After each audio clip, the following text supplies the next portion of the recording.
Not believing the prophecy of the Bible is foolishness. Not believing in the word of God is foolishness. As a Christian, ಒಬ್ಬ ಕ್ರೈಸ್ತ ವಿಶ್ವಾಸಿಯಾಗಿ ನಮಗೆ Bible ಬೇಡ, that is foolishness. ಎಷ್ಟು ಜನ ಈ ಫೂಲಿಶ್ನೆಸ್ಸಲ್ಲಿ ಇವತ್ತು ಬದುಕ್ತಾ ಇದ್ದಾರೆ. ಸೈತಾನನ ವಂಚನೆ ಅದು. ಪ್ರೀತಿಯ ಸಹೋದರ ಸಹೋದರಿಯರೇ, ಮತ್ತೆ ಹೇಳ್ತೀನಿ, ನಿತ್ಯ ಜೀವಕ್ಕಾಗಿ ದೇವರು ನಮ್ಮನ್ನು ಸೃಷ್ಟಿ ಮಾಡಿದ್ದು. ಯೇಸು ಕ್ರಿಸ್ತರು ಬಂದಿದ್ದು ಆ ನಿತ್ಯ ಜೀವ ನಮಗೆ ಕೊಡಲಿಕ್ಕೆ. ಅದು ನಮ್ಮ ಜೀವಿತದಲ್ಲಿ ಅನುಭವ ಆಗಿಲ್ಲ ಅಂದರೆ ನಮ್ಮ ಕ್ರೈಸ್ತ ಜೀವನಕ್ಕೆ ಯಾವುದೇ ಬೆಲೆ ಇಲ್ಲ. ಈ ನಿತ್ಯ ಜೀವದ ಆಸಕ್ತಿ ಇಲ್ಲದೆ ನಾವು ಬದುಕೋದಾದರೆ ದಟ್ ಈಸ್ ಅಟರ್ ಫೂಲಿಶ್ನೆಸ್. ಅದೇ ಒಂದು ಮೂರ್ಖತನದ ಜೀವನ. ಇವತ್ತು ಎಷ್ಟೋ ಜನ ಈ ರೀತಿಯ ಒಂದು ಮೂರ್ಖತನದಲ್ಲಿ ಬದುಕ್ತಾ ಇದ್ದಾರೆ.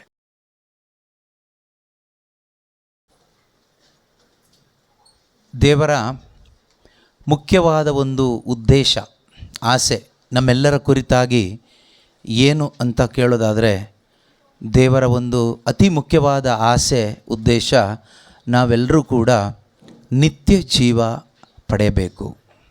ನಾವೆಲ್ಲರೂ ಏನು ಮಾಡಬೇಕು? ನಿತ್ಯ ಜೀವ ಪಡೆಯಬೇಕು. ಆ ನಿತ್ಯ ಜೀವಕ್ಕೆ ಸಂಬಂಧಪಟ್ಟ ಹಾಗೆ ಯೇಸು ಸ್ವಾಮಿನೇ ಒಂದು ಮಾತು ಹೇಳ್ತಾರೆ. ಯೋವಾನನ ಶುಭ ಸಂದೇಶ 17ನೇ ಅಧ್ಯಾಯ 3ನೇ ವಾಕ್ಯದಲ್ಲಿ ಯೇಸು ಹೇಳ್ತಾರೆ, ನಿತ್ಯ ಜೀವ ಅಂದರೆ ಏನು? What is eternal life? ನಿತ್ಯ ಜೀವ ಅಂದರೆ ಏನು? ನಮ್ಮಲ್ಲಿ ಎಷ್ಟೋ ಜನರಲ್ಲಿ ಒಂದು ಮೈಂಡಲ್ಲಿರುತ್ತೆ, ನಿತ್ಯ ಜೀವ ಅಂದರೆ ಸತ್ತ ಮೇಲೆ ಸ್ವರ್ಗಕ್ಕೆ ಹೋಗೋದು. ಅದು ಯಾರು ಹೇಳ್ಕೊಟ್ಟು ಸುಳ್ಳೋ ನನಗೆ ಗೊತ್ತಿಲ್ಲ. ಸುಳ್ಳು ಹೇಳೋನು ಯಾರೋ ಕೇಳಿದರೆ ಪಿಶಾಚಿನೇ, ಬೇರೆ ಯಾರು ಅಲ್ವಾ? ಸುಳ್ಳು ದೇವ್ರು ಹೇಳ್ತಾರಾ? ಸೈತಾನ ಹೇಳ್ತಾನ? ಅವನ ಕೆಲಸನೇ ಸುಳ್ಳು ಹೇಳಿ ನಮ್ಮನ್ನು ತಪ್ಪಿಸೋದು, ನಮ್ಮ ಜೀವನನ ಹಾಳು ಮಾಡೋದು. ಸೊ ಸತ್ತ ನಂತರ ಸ್ವರ್ಗಕ್ಕೆ ಹೋಗೋದು, ಅದೇ ನಿತ್ಯ ಜೀವ ಅನ್ನೋದು ಬೈಬಲಲ್ಲಿ ಎಲ್ಲೂ ಇಲ್ಲ. ಆದಿ ಧರ್ಮಸಭೆಯ ಬೋಧನೆಯಲ್ಲೂ ಕೂಡ ಎಲ್ಲೂ ಇಲ್ಲ. ಆದರೆ ಇವತ್ತು ಎಷ್ಟೋ ಜನ ಕ್ರೈಸ್ತರ ಮನಸ್ಸಲ್ಲಿದೆ, ಸತ್ತ ಮೇಲೆ ನಾವು ಹೋಗೋ ಜಾಗನೇ ಸ್ವರ್ಗ, ಸತ್ತ ಮೇಲೆ ಸಿಗುತ್ತೆ ನಿತ್ಯ ಜೀವ ಅಂತ. ಆದರೆ ಬೈಬಲಲ್ಲಿ ಯೇಸು ಸ್ವಾಮಿ ಎಲ್ಲೂ ಆ ಥರ ಹೇಳಲಿಲ್ಲ. ಬಟ್ ನಾವು ಅನೇಕರು ನಂಬ್ಕೊಂಡು ಬಿಟ್ಟಿದ್ದೀವಿ, ಸತ್ತ ಮೇಲೆ ನಮಗೆ ನಿತ್ಯ ಜೀವ ಸಿಗುತ್ತೆ ಅಂತ. ಅದೊಂದು ಮೂರ್ಖತನ ಮತ್ತು ಅಜ್ಞಾನ, ವಂಚನೆ. ಯೇಸು ಏನು ಹೇಳ್ತಾರೆ? ಯೋವಾನನ ಶುಭ ಸಂದೇಶ 17ನೇ ಅಧ್ಯಾಯ 3ನೇ ವಚನದಲ್ಲಿ ಯೇಸು ಸ್ವಾಮಿನೇ ಏನು ಹೇಳ್ತಾರೆ ನೋಡೋಣ. ಬೈಬಲ್ ಇರೋರು ಓಪನ್ ಮಾಡಿ ನಿಮ್ಮ ಬೈಬಲಲ್ಲಿ ನೋಡಿ. ಏಕೈಕ ನಿಜದೇವರಾದ ನಿಮ್ಮನ್ನು ನೀವು ಕಳುಹಿಸಿಕೊಟ್ಟ ಯೇಸು ಕ್ರಿಸ್ತರನ್ನು ಓಕೆ ಅರಿತುಕೊಳ್ಳುವುದೇ ನಿತ್ಯ ಜೀವ. ಏನು ನಿತ್ಯ ಜೀವ ಅಂದರೆ? ಹಾಗಾದರೆ ದೇವರನ್ನು ಅರಿತುಕೊಳ್ಳೋದು, ಅಥವಾ ದೇವರಿಂದ ಕಳುಹಿಸಲ್ಪಟ್ಟವರಾದ ಯೇಸು ಸ್ವಾಮಿಯನ್ನು ಅರಿತುಕೊಳ್ಳುವುದೇ. ಹಾಗಾದರೆ ಯೇಸುವನ್ನು ಅರಿತುಕೊಳ್ಳದೆ ಹೋದರೆ ಏನಿಲ್ಲ ನಮಗೆ? ಜೀವ ಇಲ್ಲ. ಎಲ್ಲೂ ಬೈಬಲಲ್ಲಿ ಎಲ್ಲೂ ಇಲ್ಲ. ಚರ್ಚಿಗೆ ಹೋದ ತಕ್ಷಣ ನಿತ್ಯ ಜೀವ ಸಿಗುತ್ತೆ, ಬೈಬಲ್ ಓದಿದ ತಕ್ಷಣ ನಿತ್ಯ ಜೀವ ಸಿಗುತ್ತೆ, ಅಥವಾ ಧ್ಯಾನಕ್ಕೆ ಹೋದರೆ ನಿತ್ಯ ಜೀವ ಸಿಗುತ್ತೆ, ಅಥವಾ ಈ ಪ್ರಾರ್ಥನೆ ಮಾಡಿದರೆ ನಿತ್ಯ ಜೀವ ಸಿಗುತ್ತೆ ಅಂತ ಬೈಬಲಲ್ಲಿ ಎಲ್ಲೂ ಇಲ್ಲ. ಬಟ್ ಸುಮಾರು ಜನ ಅದಕ್ಕೂ ಸುಳ್ಳು ಕಥೆಗಳನ್ನ ಹೇಳ್ತಾರೆ. ಅದು ಮಾಡಿ ನಿತ್ಯ ಜೀವ ಸಿಗುತ್ತೆ, ಇದು ಮಾಡಿ ನಿತ್ಯ ಜೀವ ಸಿಗುತ್ತೆ ಅಂತ. ಆದರೆ ದೇವರು ಏನು ಹೇಳಿದ್ದಾರೆ ಅನ್ನೋದು ನಾವು ಫಸ್ಟ್ ಕೇಳಿಸ್ಕೋಬೇಕು. ಈ ನಿತ್ಯ ಜೀವ ನಾವು ಇಲ್ಲಿ ಪಡ್ಕೊಳ್ಳದೆ ಇದ್ದರೆ ನಿತ್ಯ ಮರಣ ಗ್ಯಾರಂಟಿ. ನಿತ್ಯ ಜೀವ ಪಡ್ಕೊಳ್ಳದೆ ಇದ್ದರೆ ಏನು ಗ್ಯಾರಂಟಿ? ಈ ನಿತ್ಯ ಮರಣ ಅಂದರೆ ಏನು ಅಂತ ಟೇಸ್ಟ್ ಗೊತ್ತಾಗಬೇಕು ಅಂದರೆ ಮನೇಲಿ ಸ್ಟವ್ ಅಂಟಿಸಿ ಕೈ ಇಟ್ಟು ನೋಡಿ. ಸ್ಟವ್ ಜೋರಾಗಿ ಅಂಟಿಸ್ಬಿಟ್ಟು, ಇಲ್ಲ ಬೆಂಕಿ ಹಾಕ್ಬಿಟ್ಟು ಸೌದೆ ಒಲೆಯಲ್ಲಿ ಅಲ್ಲಿ ಕೈನೋ ಕಾಲೋ ಇಟ್ಟು ನೋಡಿ, ಏನಾಗುತ್ತೆ? ಸುಟ್ಟೋಗುತ್ತೆ. ಎಷ್ಟು ಸುಡುತ್ತೆ? ಹಾಗೆ ಸುಡ್ತಾನೇ ಇದ್ದರೆ, ಒಂದು ವಾರ ಎಲ್ಲ ಹೀಗೆ ಸುಡ್ತಾ ಇದ್ದರೆ, ಒಂದು ವರ್ಷ ಎಲ್ಲ ಸುಡ್ತಾ ಇದ್ದರೆ ಉಳಿಯೋದಲ್ಲ. ಈಗ ಸುಟ್ಟಾಗ ಉರಿ ಆಗುತ್ತೋ ಇಲ್ವೋ? ಆಗುತ್ತೆ. ಈ ಉರಿ ಆಗೋದು ನಿಮ್ಮ ದೇಹಕ್ಕಲ್ಲ, ಆತ್ಮಕ್ಕೆ. ನೆನ್ಪಿಟ್ಕೊಳ್ಳಿ. ಯಾಕೆ ಹೇಳ್ತಾ ಇದ್ದೀನಿ ಅಂದರೆ, ಅದೇ ನಿಮ್ಮ ಒಳಗಡೆ ಇರ್ತಕ್ಕಂಥ ಆತ್ಮ ಸತ್ತಾಗ ಆತ್ಮ ಹೊರಗಡೆ ಹೋಗುತ್ತೆ, ದೇಹ ಬಿಟ್ಟು ಹೋಗುತ್ತೆ. ಅರ್ಥ ಆಗ್ತಿದೆಯಾ? ದೇಹ ಬಿಟ್ಟೋದ್ಮೇಲೆ ಅದೇ ದೇಹನ ತೊಗೊಂಡೋಗಿ ಅದೇ ಬೆಂಕಿಗೆ ಹಾಕಿ ಏನಾದರೂ ಕೂಗುತ್ತಾ? ಕಿರ್ಚುತ್ತಾ? ನೀವು ಎಷ್ಟೇ ಹೊತ್ತ ಬೆಂಕಿಲಿ ಇಟ್ಟರೋದು ಏನು ಮಾತಾಡಲ್ಲ. ಯಾಕೆ ಅಂದರೆ ಈಗ ಅದರಲ್ಲಿ ಏನಿಲ್ಲ, ದೇಹದಲ್ಲಿ ಜೀವ ಇಲ್ಲ, ಅಥವಾ ಆತ್ಮನೂ ಇಲ್ಲ. ಜೀವನೂ ಇಲ್ಲ, ಆತ್ಮನೂ ಇಲ್ಲ. ಈಗ ಜೀವ ಆತ್ಮ ಹೊರಗಡೆ ಹೋಗ್ಬಿಟ್ರೆ ದೇಹಕ್ಕೇನೂ ಆಗಲ್ಲ. ಹಾಗಾದರೆ ಒಳಗಡೆ ಆತ್ಮ ಮತ್ತು ಜೀವ ಇರುವಾಗ ಮಾತ್ರ ಈ ಶರೀರಕ್ಕೆ ಬೆಂಕಿ ತಾಗಿದರೆ, ಏನಾದರೂ ತಾಗಿದರೆ ಉರಿ ಆಗುತ್ತೆ, ನೋವಾಗುತ್ತೆ. ಈಗ ಈ ಆತ್ಮ ಶಾಶ್ವತವಾಗಿ ಆರದ ಒಂದು ಬೆಂಕಿಗೆ ಹೋಗಿ ಅಲ್ಲಿದ್ದರೆ ಅದು ಒಂದು ದಿನ ಅಲ್ಲ, 2 ದಿನ ಅಲ್ಲ, ನಿತ್ಯವೂ ನಿರಂತರವೂ ಅಲ್ಲೇ ನಿರಂತರ ಯಾತನೆಯಲ್ಲಿ ಇರಬೇಕಾಗತ್ತೆ. ಆ ಯಾತನಾ ಸ್ಥಳಕ್ಕೆ ಯಾರೂ ಹೋಗಬಾರ್ದು ಅನ್ನೋ ಉದ್ದೇಶದಿಂದನೇ ದೇವರು ಮನುಷ್ಯನಾಗಿ ಬಂದು ನಮಗೋಸ್ಕರ ಯಾತನೆ ಅನುಭವಿಸಿ ಆ ಯಾತನೆಯಿಂದ ನಮ್ಮನ್ನು ಪಾರು ಮಾಡಿರೋದು. ಈಗ ಆ ಯಾತನಾ ಸ್ಥಳಕ್ಕೆ ಹೋಗದೇ ಇರಲಿಕ್ಕೆ ಒಂದೇ ಒಂದು ದಾರಿ, ಯೇಸು ಕ್ರಿಸ್ತನ ಅರಿತುಕೊಂಡು ಬದುಕೋದೇ ದಾರಿ, ಬೇರೆ ದಾರಿ ಇಲ್ಲ. ಇದಕ್ಕೆ ಯಾವುದು ಕ್ರಿಶ್ಚಿಯನ್ ಆಗಿ ಕನ್ವರ್ಟ್ ಆಗೋದು ದಾರಿ ಅಲ್ಲ, ಅಥವಾ ಇನ್ನೇನು ಪ್ರಾರ್ಥನೆ ಮಾಡೋದಲ್ಲ ದಾರಿ. ಯೇಸು ಕ್ರಿಸ್ತನನ್ನು ಅರಿತುಕೊಳ್ಳೋದು. ಈ ಯೇಸು ಕ್ರಿಸ್ತನನ್ನು ಅರಿತುಕೊಳ್ಳಲಿಕ್ಕೆ ಆಗದೇ ಇರುವ ಹಾಗೆ ಸೈತಾನ ಏನು ಮಾಡ್ತಾನೆ ಅಂದರೆ, ನಮ್ಮನ್ನು ಲೋಕದಲ್ಲಿ ಇವತ್ತು ಬ್ಯುಸಿ ಮಾಡಿಟ್ಟಿದ್ದಾನೆ. ಅನೇಕ ವಿಷಯಗಳಲ್ಲಿ ನಮ್ಮನ್ನು ಬ್ಯುಸಿ ಮಾಡಿ ಇಟ್ಟಿದ್ದಾನೆ ಒಂದು ಕಡೆ. ಇನ್ನೊಂದು ಕಡೆ ಏನು ಮಾಡಿಬಿಟ್ಟಿದ್ದಾನೆ ಅಂದರೆ, ಸುಳ್ಳಾದ ಯೇಸುವನ್ನು ನಮಗೆ ಅವನು ಬೋಧಿಸ್ತಾ ಇದ್ದಾನೆ. ರಾಂಗ್ ಜೀಸಸ್, ಸುಳ್ಳಾದ ಯೇಸು, ತಪ್ಪಾದ ಯೇಸು. ಯಾವ ರೀತಿಯಲ್ಲಿ ಅಂದರೆ, ಯೇಸು ಬಂದಿರತಕ್ಕಂಥದ್ದು ನಮಗೆಲ್ಲ ಒಳ್ಳೇದು ಮಾಡಲಿಕ್ಕೆ. ಯೇಸು ಬಂದಿದ್ದು ನಮ್ಗೆ ಒಳ್ಳೇದು ಮಾಡಲಿಕ್ಕೆ ಅಂದರೆ ಏನರ್ಥ? ಮನೆ ಇಲ್ಲಿದ್ದವರಿಗೆ ಮನೆ, ಊಟ ಇಲ್ಲಿದ್ದವರಿಗೆ ಊಟ, ಬಟ್ಟೆ ಇಲ್ಲಿದ್ದವರಿಗೆ ಬಟ್ಟೆ, ಕಿಡ್ನಿ ಇಲ್ಲಿದ್ದವರಿಗೆ ಕಿಡ್ನಿ. ಈ ರೀತಿ ಒಳ್ಳೇದು ಮಾಡಲಿಕ್ಕೆ ಯೇಸು ಬಂದಿದ್ದಾರೆ ಅಂತ ಎಷ್ಟೋ ಜನರು ನಂಬಿಬಿಟ್ಟಿದ್ದಾರೆ ಇವತ್ತು. ಇದೇ ಒಂದು ದೊಡ್ಡ ವಂಚನೆ ಸೈತಾನಂದು. ಆದರೆ ನಿಜವಾಗ್ಲೂ ಯೇಸು ಕ್ರಿಸ್ತರು ಬಂದಿದ್ದು ಯಾಕೆ ಅಂತ ನಾವು ಪ್ರಾರಂಭದಲ್ಲೇ ಕೇಳಿಸ್ಕೊಂಡ್ವಿ. ನಮ್ಮ ಒಳಗಡೆ ಇರ್ತಕ್ಕಂಥ ಮೃತ್ಯುವನ್ನು ನಾಶ ಮಾಡಿ ನಮ್ಮ ಒಳಗಡೆ ಅಮರ ಜೀವವನ್ನು ತಂದು ಕೊಡಲಿಕ್ಕೇ ಯೇಸು ಕ್ರಿಸ್ತರು ಬಂದಿದ್ದು. ಎಷ್ಟು ಜನ ಪಡ್ಕೊಂಡಿದ್ದೀರಿ? ನಿಮ್ಮಲ್ಲಿ ಎಷ್ಟು ಜನ ಆಲಿಸ್ತಾ ಇರುವವರು ವೆಬ್ಎಕ್ಸಲ್ಲಿರ್ಬೋದು, ಆನ್ಲೈನ್ನಲ್ಲಿರ್ಬೋದು, ನಿಮ್ಮಲ್ಲಿ ಎಷ್ಟು ಜನ ಇದನ್ನು ನನಗೆ ಇದು ಲಭಿಸಿದೆ, ನನಗಿದು ಸಿಕ್ಕಿದೆ ಅಂತ ಎಷ್ಟು ಜನ ಗ್ಯಾರಂಟಿ ಇದೆ? ನಿಮಗೆ ಗ್ಯಾರಂಟಿ ಇಲ್ಲ ಅಂದರೆ ನೀವು ಪಡ್ಕೋಬೇಕು. ಪಡ್ಕೊಳ್ಳದೇ ಇದ್ದರೆ ಈ ನಿತ್ಯ ಮರಣದಲ್ಲಿ ಒದ್ದಾಡಬೇಕಾಗತ್ತೆ. ನಿತ್ಯ ಮರಣನೇ ಗತಿ. ಇಲ್ಲಿ ನೀವು ಯಾವುದೇ ಜಾತಿ ಜನಾಂಗದವರೇ ಆಗಿರಿ, ಕ್ರೈಸ್ತರು ಅಂದ ತಕ್ಷಣ ಏನೋ ನಿತ್ಯ ಜೀವ ಸಿಗುತ್ತೆ ಅನ್ನೋದು ಮೂರ್ಖತನ, ಸುಳ್ಳಾಗ್ಬಿಡುತ್ತೆ. ನಾವು ಕ್ರಿಶ್ಚಿಯನ್ಸ್ ಅದರಿಂದ ನಮಗೆ ಸ್ವರ್ಗ ಇದೆ ಅನ್ನೋದು ಅದರಷ್ಟು ವಂಚನೆ, ಅದರಷ್ಟು ಮೂರ್ಖತನ ಬೇರೆ ಯಾವುದೂ ಇಲ್ಲ. ಕ್ರಿಶ್ಚಿಯನ್ಸ್ಗೆ ಸ್ವರ್ಗ ಅಂತ ಬೈಬಲಲ್ಲಿ ಎಲ್ಲೂ ಹೇಳಲಿಲ್ಲ, ಹೇಳೋದೂ ಇಲ್ಲ. ಈ ನಿತ್ಯ ಜೀವ ಪಡ್ಕೊಳ್ಬೇಕು ಅಂಥವರಿಗೆ ಸ್ವರ್ಗ ಸಾಮ್ರಾಜ್ಯ, ಸ್ವರ್ಗದಲ್ಲಿ ಜೀವಿಸಲಿಕ್ಕೆ ಸಾಧ್ಯ ಆಗುತ್ತೆ. ಆದರೆ ಈ ನಿತ್ಯ ಜೀವ ಅನ್ನೋದು ಸ್ವರ್ಗ ಅಲ್ಲ. ನಿತ್ಯ ಜೀವ ಅಂದರೆ ಯೇಸುವನ್ನು ಅರಿತುಕೊಳ್ತಾ ಬದುಕೋದೇ ನಿತ್ಯ ಜೀವ, ಇಟರ್ನಲ್ ಲೈಫ್. ಯೇಸು ಹೇಳ್ತಾರಲ್ಲ, ನಾನೇ ಜೀವ, ಐ ಆಮ್ ದ ಲೈಫ್. ನಾನು ಬಂದಿರುವುದು ಜೀವ ಕೊಡುವುದಕ್ಕಾಗಿ, ಯಥೇಚ್ಛವಾದ ಜೀವ ಕೊಡುವುದಕ್ಕಾಗಿ. ಆ ಲೈಫನ್ನು ನಾವಿಲ್ಲಿ ಎಕ್ಸ್ಪೀರಿಯನ್ಸ್ ಮಾಡ್ತಾ ಬದುಕಬೇಕು. That is Christian life. Christian life ಅಂದರೆ experiencing the life of Christ in my life is Christian life. ಇಲ್ಲ ಅಂದರೆ ಅದು ಕ್ರಿಶ್ಚಿಯನ್ ಲೈಫ್ ಅಲ್ಲ, ಅದು ಸೈತಾನ್ ಲೈಫ್, ಪಿಶಾಚಿ ಜೀವನ.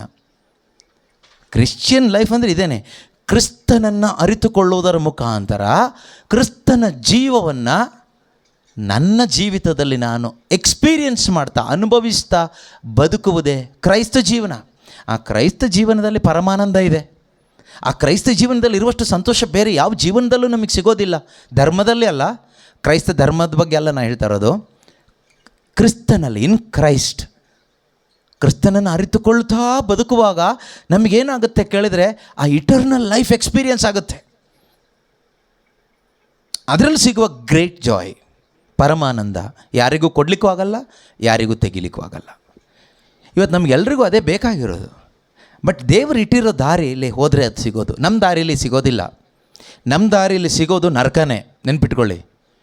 ನಮ್ಮ ದಾರಿಗಳಲ್ಲಿ ನಾವು ಹೋದರೆ ಸಿಗೋದು ಲಾಸ್ಟಿಗೆ ಆ ನಿತ್ಯಾಗ್ನಿ. ಆದರೆ ಆ ಸ್ವರ್ಗ ರಾಜ್ಯವನ್ನು ಸಿಗಬೇಕಾದ್ರೆ ದೇವರ ದಾರಿಯಲ್ಲಿ ಹೋಗಬೇಕು. ದೇವರ ದಾರಿ ಇದೇನೆ, ಯೇಸು ಕ್ರಿಸ್ತನನ್ನು ಅರಿತುಕೊಳ್ಳುತ್ತಾ ನಾವಿಲ್ಲಿ ಬದುಕಬೇಕು. ಈ ಲೋಕದಲ್ಲಿ ಬದುಕಿರುವ ನಮ್ಮ ಕೆಲಸ ಒಂದೇ, ಆತನನ್ನು ಅರಿತುಕೊಳ್ತಾ ಬದುಕಬೇಕು.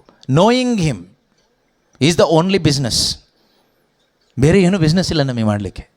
ಹಾಗಂತ ಏನೂ ಕೆಲಸ ಕಾರ್ಯ ಮಾಡಬೇಡಿ ಅಂತಲ್ಲ, ಅದು ಸೆಕೆಂಡ್ರಿ. ನಿಮ್ಮ ಅನುದಿನದ ಜೀವನಕ್ಕೆ ನೀವೇನು ಮಾಡಬೇಕು ಅದು ಮಾಡಬೇಕು. ಆದರೆ ಅತಿ ಮುಖ್ಯವಾದ ಕೆಲಸ ನಮ್ಮ ಜೀವನದಲ್ಲಿ ಏನು ಅಂದರೆ ಆತನನ್ನು ಅರಿತುಕೊಳ್ಳುವುದು. ಆತನನ್ನು ಅರಿತುಕೊಳ್ಳುವುದು ಅದೇ ನಿತ್ಯ ಜೀವ. ಆದರೆ ಇದರ ಅರಿವು ಎಷ್ಟೋ ಜನಕ್ಕಿಲ್ಲ. ಯೇಸು ಬಂದಿದ್ದು ನಮಗೂ ಒಳ್ಳೇದು ಮಾಡಲಿಕ್ಕೆ ಅನ್ನೋ ರೀತಿಯಲ್ಲಿ ನಾವಿವತ್ತು ಯೇಸುವನ್ನು ತಪ್ಪಾಗಿ ಅರ್ಥ ಮಾಡಿಕೊಂಡು ನಂಬಿಕೊಂಡು ಹೋಗ್ತಾ ಇದ್ದೀವಿ. ಆ ನಂಬಿಕೆ ನಮ್ಮನ್ನು ನಿತ್ಯ ನಾಶಕ್ಕೆ ಕರ್ಕೊಂಡು ಹೋಗುತ್ತೆ ಬಿಟ್ಟರೆ ಸ್ವರ್ಗ ರಾಜ್ಯಕ್ಕೆ, ಅಮರ ಜೀವಕ್ಕೆ ಖಂಡಿತವಾಗಲೂ ಕರೆದುಕೊಂಡು ಹೋಗೋದಿಲ್ಲ. ಅಂಥದ್ದೇ ಒಂದು ವಂಚನೆ ಈ ದಿನದ ಶುಭ ಸಂದೇಶದಲ್ಲಿ ನಮಗೆ ನೋಡಲಿಕ್ಕಾಗುತ್ತೆ. ಟುಡೇಸ್ ಗಾಸ್ಪಲ್, ಈ ದಿನದ ಶುಭ ಸಂದೇಶ, ಲೂಕನ ಬರೆದ ಶುಭ ಸಂದೇಶ 12ನೇ ಅಧ್ಯಾಯದಲ್ಲಿ ನಮಗೆ ನೋಡಲಿಕ್ಕೆ ಸಾಧ್ಯ ಆಗುತ್ತೆ. ಚರ್ಚಿಗೆ ಹೋದರೆ ಈ ದಿನದ ಗಾಸ್ಪಲ್ ನಿಮಗೆ ಸಿಕ್ಕಿರುತ್ತೆ, ಇಲ್ಲದೇ ಇದ್ದರೆ ಇದೆ, ಆನ್ಲೈನಲ್ಲಿ ಸಿಗುತ್ತೆ ನಿಮಗೆ ಬೇಕಾದರೆ, ಆಯಿತಾ.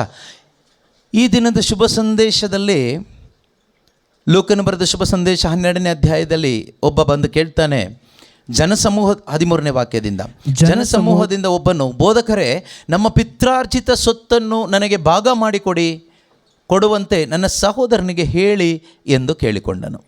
ಈಗ ಅವನು ಕೇಳೋದ್ರಲ್ಲಿ ಏನಾದರೂ ತಪ್ಪಿದೆಯಾ? ನಮ್ಮ ಅಪ್ಪನ ಆಸ್ತಿ ನಮಗೆ ಸರಿಯಾಗಿ ಭಾಗ ಮಾಡಿಕೊಡಿ ಅಂತ ನನ್ನ ಸಹೋದರನಿಗೆ ನೀವೊಂದು ಮಾತು ಹೇಳಿ, ಇದರಲ್ಲಿ ಏನಾದರೂ ತಪ್ಪಿದೆಯಾ? ಅವನು ಕೇಳಿದ್ರಲ್ಲಿ ಏನಾದರೂ ತಪ್ಪಿದೆಯಾ? ಅವನಿಗೇನೋ ಒಂದು ಕಷ್ಟ ಆಗಿದೆ, ಏನೋ ಒಂದು ಸಮಸ್ಯೆ ಆಗಿದೆ, ಅದಕ್ಕೆ ಅವನು ಯೇಸು ಸ್ವಾಮಿ ಹತ್ರ ಬಂದು ಕೇಳ್ತಾ ಇದ್ದಾನೆ. ಅನ್ಯಾಯವಾಗಿ ಏನೂ ಕೇಳ್ತಾ ಇಲ್ಲ, ನ್ಯಾಯವಾಗಿ ಕೇಳ್ತಾ ಇದ್ದಾನೆ. ಯಾಕೆ ಕೇಳ್ದ ಅಂದರೆ, ಯೇಸು ಯಾರು ಅಂತ ಅವನಿಗೆ ಗೊತ್ತಿಲ್ಲದೆ ಇರೋದ್ರಿಂದ, ಯೇಸು ಯಾಕೆ ಬಂದಿದ್ದಾರೆ ಅಂತ ಅವನಿಗೆ ಗೊತ್ತಿಲ್ಲದೆ ಇರೋದ್ರಿಂದ. ಅವನು ತಿಳ್ಕೊಂಡಿದ್ದು ಯೇಸು ತುಂಬ ಅದ್ಭುತ ಎಲ್ಲ ಮಾಡಿದ್ದಾರೆ, ಸತ್ತವ್ರನ್ನ ಬದುಕಿಸಿದ್ದಾರೆ, ಒಳ್ಳೆ ಉಪದೇಶ ಮಾಡ್ತಾ ಇದ್ದಾರೆ, ಆದ್ದರಿಂದ ನಮ್ಮ ಆಸ್ತಿ ಪ್ರಾಬ್ಲಮ್ ಸೆಟ್ಲ್ ಮಾಡ್ತಾರೆ ಅಂತ. ನಿಮ್ಗೆ ಯಾವುದಾದ್ರೂ ಆಸ್ತಿ ಪಾಸ್ತಿ ಪ್ರಾಬ್ಲಮ್ ಇದೆಯಾ? ಆಸ್ತಿದು ಇಲ್ಲ, ಜಮೀನು ಪ್ರಾಬ್ಲಮ್ ಏನಾದರೂ ಇದೆಯಾ?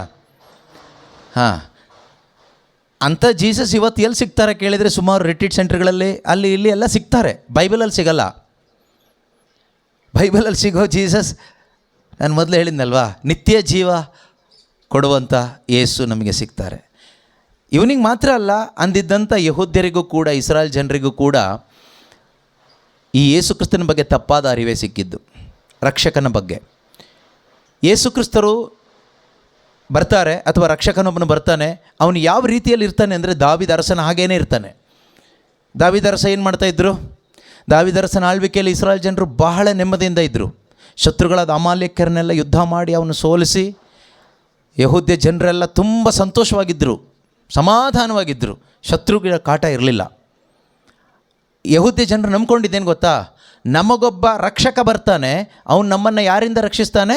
ರೋಮನ್ನರ ಗುಲಾಮತನದಿಂದ ನಮ್ಮನ್ನು ರಕ್ಷಿಸ್ತಾನೆ, ಅವ್ರನ್ನ ಸೋಲಿಸಿ ನಮ್ಮನ್ನು ಅವನು ವಿಮೋಚಿಸ್ತಾನೆ, ದಾವೀದನ ಹಾಗೆ ಒಂದು ಒಳ್ಳೆಯ ಅರಸ ಬರ್ತಾನೆ ಅಂತ ಅವರು ಎದುರು ನೋಡ್ತಾ ಇದ್ದರು.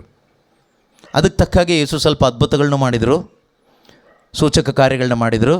ಅವ್ರಿಗೆ ಇನ್ನೂ ಕನ್ಫರ್ಮ್ ಆಯಿತು, ಗ್ಯಾರಂಟಿ ಇವನೇ ನಮ್ಮ ರಕ್ಷಕ, ಇವನು ಖಂಡಿತವಾಗ್ಲೂ ಇಷ್ಟೆಲ್ಲ ಮಾಡಿದ್ದಾನೆ ಅಂದರೆ, ಸತ್ತವ್ರನ್ನೆಲ್ಲ ಎಬ್ಸಿದ್ದಾನೆ, ನೀರಿನ ದ್ರಾಕ್ಷಾರಸ ಮಾಡಿದ್ದಾನೆ, ಕುಷ್ಠರೋಗಿನ ವಾಸ ಮಾಡಲಿಕ್ಕಾಗ್ತಾಯಿದೆ, ದೆವ್ವಗಳನ್ನೆಲ್ಲ ಓಡಿಸಿದ್ದಾನೆ, ಗ್ಯಾರಂಟಿ ಇವನು ನಮ್ಮನ್ನು ಬಿಡುಗಡೆ ಮಾಡೇ ಮಾಡ್ತಾನೆ ಅಂತ ಅವರು ನಂಬಿದರು.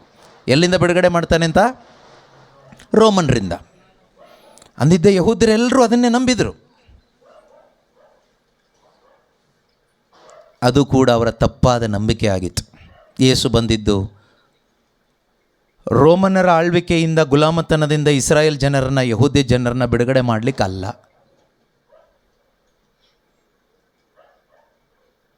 ಅಥವಾ ಯೇಸು ಬಂದಿದ್ದು ಯಾರ್ದೋ ಪ್ರಾಪರ್ಟಿ ಇಶ್ಯೂ ಸಾಲ್ವ್ ಮಾಡಲಿಕ್ಕೂ ಅಲ್ಲ, ಫ್ಯಾಮಿಲಿ ಪ್ರಾಬ್ಲಮ್ ಸಾಲ್ವ್ ಮಾಡಲಿಕ್ಕೂ ಅಲ್ಲ. ಯೇಸು ಕ್ರಿಸ್ತರು ಬಂದಿದ್ದು ಮನುಷ್ಯನ ಆತ್ಮದ ಸಮಸ್ಯೆಯನ್ನು ಬಗೆಹರಿಸಲಿಕ್ಕೆ ಅಲ್ವಾ? ಸೊ ಇಲ್ಲಿ ಅವನು ತಿಳ್ಕೊಂಡಿದ್ದು ಯೇಸು ಎಲ್ಲರ ಜೀವನದಲ್ಲೂ ಏನೇನೋ ಅದ್ಭುತ ಮಾಡಿ ಸುಮಾರು ಸಮಸ್ಯೆಗಳನ್ನ ಬಗೆಹರಿಸ್ತಾ ಇದ್ದಾರೆ, ಹಾಗಾದರೆ ನಾನು ಭೇಟಿಯಾಗಿ ನಾನು ಕೇಳ್ತೀನಿ ಅಂತ ಹೇಳಿಬಿಟ್ಟು ಅವನು ಬಂದು ಕೇಳ್ತಾನೆ, ಬೋಧಕರೇ, ನಮ್ಮ ಪಿತ್ರಾರ್ಜಿತ ಸೊತ್ತನ್ನು ನಮಗೆ ಭಾಗ ಮಾಡಿಕೊಡುವಂತೆ ನನ್ನ ಸಹೋದರನಿಗೆ ಹೇಳಿ ಎಂದು ಕೇಳಿಕೊಂಡನು. ಅದಕ್ಕೆ ಯೇಸು ಏನು ಉತ್ತರ ಕೊಡ್ತಾ ಇದ್ದಾರೆ? ಏನಯ್ಯ, ನಿಮ್ಮಿಬ್ಬರ ನ್ಯಾಯ ತೀರಿಸುವುದಕ್ಕೂ ನಿಮ್ಮ ಸ್ವತ್ತನ್ನು ಭಾಗ ಮಾಡಿ ಕೊಡುವುದಕ್ಕೂ ನನ್ನನ್ನು ನೇಮಿಸಿದವರು ಯಾರು ಎಂದು ಮರುಪ್ರಶ್ನೆ ಹಾಕಿದರು. ಸರಿ ಅನಿಸುತ್ತಾ? ಯೇಸು ಸ್ವಾಮಿ ಹತ್ರ ಒಂದು ಪ್ರಾಬ್ಲಮ್ ತೊಗೊಂಡು ಹೋಗ್ತಾ ಇದ್ದೀರಿ, ನಮಗೆ ಜಮೀನು ಪ್ರಾಬ್ಲಮ್ ಇದೆ, ಇದನ್ನು ಸಾಲ್ವ್ ಮಾಡಿಕೊಡಿ, ಅಂತ ಹೋಗುವಾಗ ಯೇಸು ಸ್ವಾಮಿ ಕೇಳ್ತಾ ಇದ್ದಾರೆ, ನಿಮ್ಮ ಜಮೀನು ಪ್ರಾಬ್ಲಮ್ ಸಾಲ್ವ್ ಮಾಡಿಕೊಡ್ಲಿಕ್ಕೆ ನನ್ನನ್ನು ನೇಮಿಸಿದ ಯಾರು? ಅದರ ಅರ್ಥ, this is none of my business, ಇದಲ್ಲ ನನ್ನ ಕೆಲಸ. ನಿಮ್ಮ ಆಸ್ತಿಪಾಸ್ತಿ ವಿಷಯದಲ್ಲಿ ಅದ್ಭುತ ಮಾಡಲಿಕ್ಕಲ್ಲ ನಾನು ಬಂದಿರೋದು, ನಿಮ್ಮ ಆತ್ಮಿಕ ಜೀವನವನ್ನು ಸರಿಪಡಿಸಲಿಕ್ಕೆ ನಾನು ಬಂದಿರೋದು, ನಿಮಗೆ ಜೀವ ಕೊಡಲಿಕ್ಕೆ ನಾನು ಬಂದಿರೋದು. ಆದರೆ ಇವತ್ತು ನಮಗೆ ನಿತ್ಯ ಜೀವ ಕೊಡಲಿಕ್ಕೆ ಬಂದ ಜೀಸಸ್ ಅನೇಕರಿಗೆ ಇಷ್ಟ ಇಲ್ಲ. ನಮಗೆ ಯಾವ ಜೀಸಸ್ ಇಷ್ಟ ಗೊತ್ತಾ? ಯಾವ ಜೀಸಸ್ ಇಷ್ಟ ಹೇಳಿ? ಅಲ್ಲಿ ಧ್ಯಾನಕ್ಕೆ ಹೋದ್ಮೇಲೆ ಹೊಸ ಮನೆ ಸಿಕ್ತು ಎಂದು ಮನೆ ಕೊಡುವ ಜೀಸಸ್, ಅದ್ಭುತ ಮಾಡುವ ಜೀಸಸ್ ಮಾತ್ರನೇ ನಮಗಿಷ್ಟ. ನಿಮಗೆ ಯಾವ ಜೀಸಸ್ ಬೇಕಾ? ಅದ್ಭುತ ಮಾಡೋ ಜೀಸಸ್ ಬೇಕಾ? ಯಾವುದಾದ್ರೂ ರಿಟ್ರೀಟ್ ಸೆಂಟ್ರಿಗೆ ಹೋಗಿ ಸಿಗ್ತಾರೆ ನಿಮಗೆ. ಕಲಬೆರಕೆ ಮಾಡಿ ಜೀಸಸ್ನ ಕೊಡ್ತಾರೆ. ಅನೇಕ ರಿಟ್ರೀಟ್ ಸೆಂಟರ್ಗಳಲ್ಲಿ ಅದೇ ನಡೀತಾ ಇರೋದು.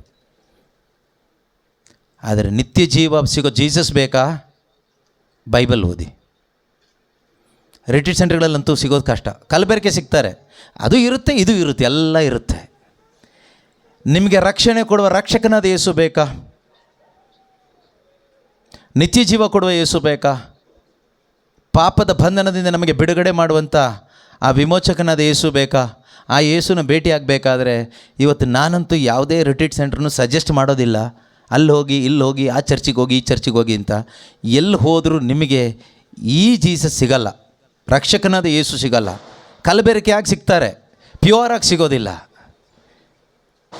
ನಿಮಗೆ ಪ್ಯೂರ್ ಆಗಿ true Jesus, son of god, ದೇವರ ಪುತ್ರ ಯೇಸು, ರಕ್ಷಕನಾದ ಯೇಸು ಬೇಕಾ?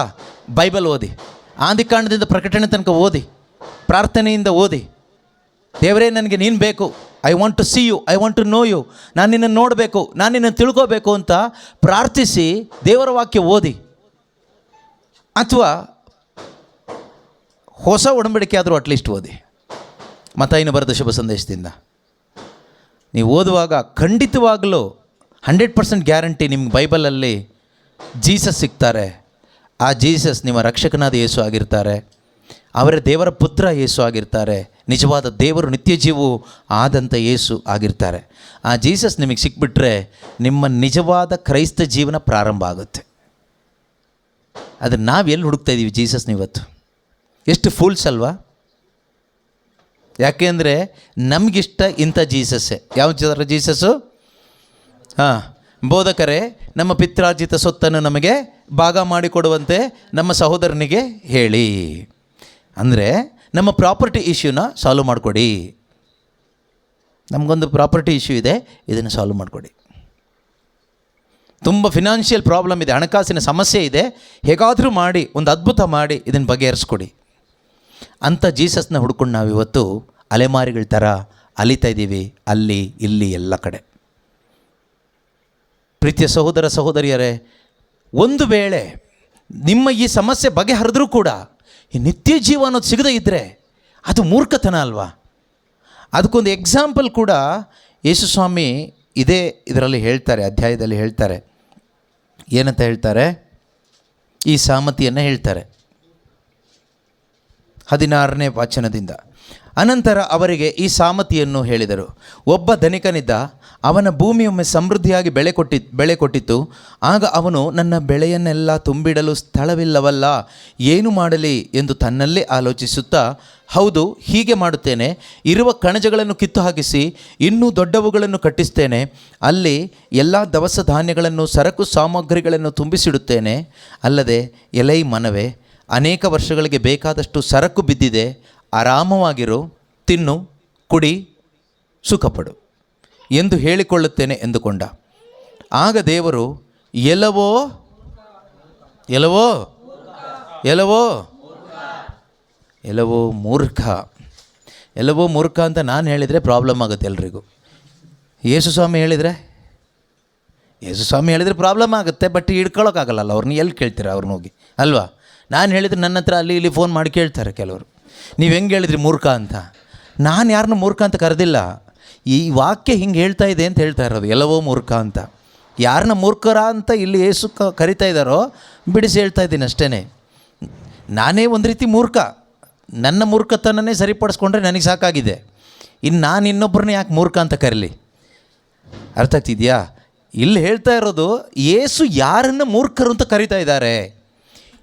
ಒಂದು ವೇಳೆ ಈ ಕ್ಯಾಟಗರಿಯಲ್ಲಿ ನಾನು ಬಂದರೆ ನಾನು ಮೂರ್ಖ, ನೀವು ಬಂದರೆ ನೀವು ಮೂರ್ಖರು.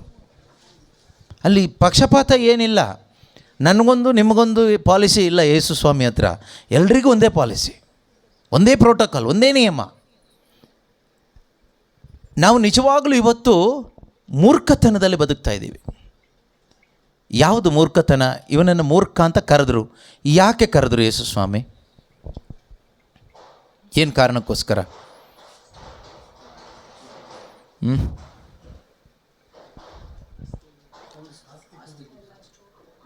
ಆಸ್ತಿವಂತರನ್ನ ಮೂರ್ಖ ಅಂತ ಕರೆದಿದ್ದಲ್ಲ. ನೋಡಿ, ಮುಂದೆ ಓದಿ ಗೊತ್ತಾಗುತ್ತೆ. ಎಲ್ಲವೋ ಮೂರ್ಖ, ಇದೇ ರಾತ್ರಿ ನೀನು ಸಾಯಬೇಕಾಗಿದೆ.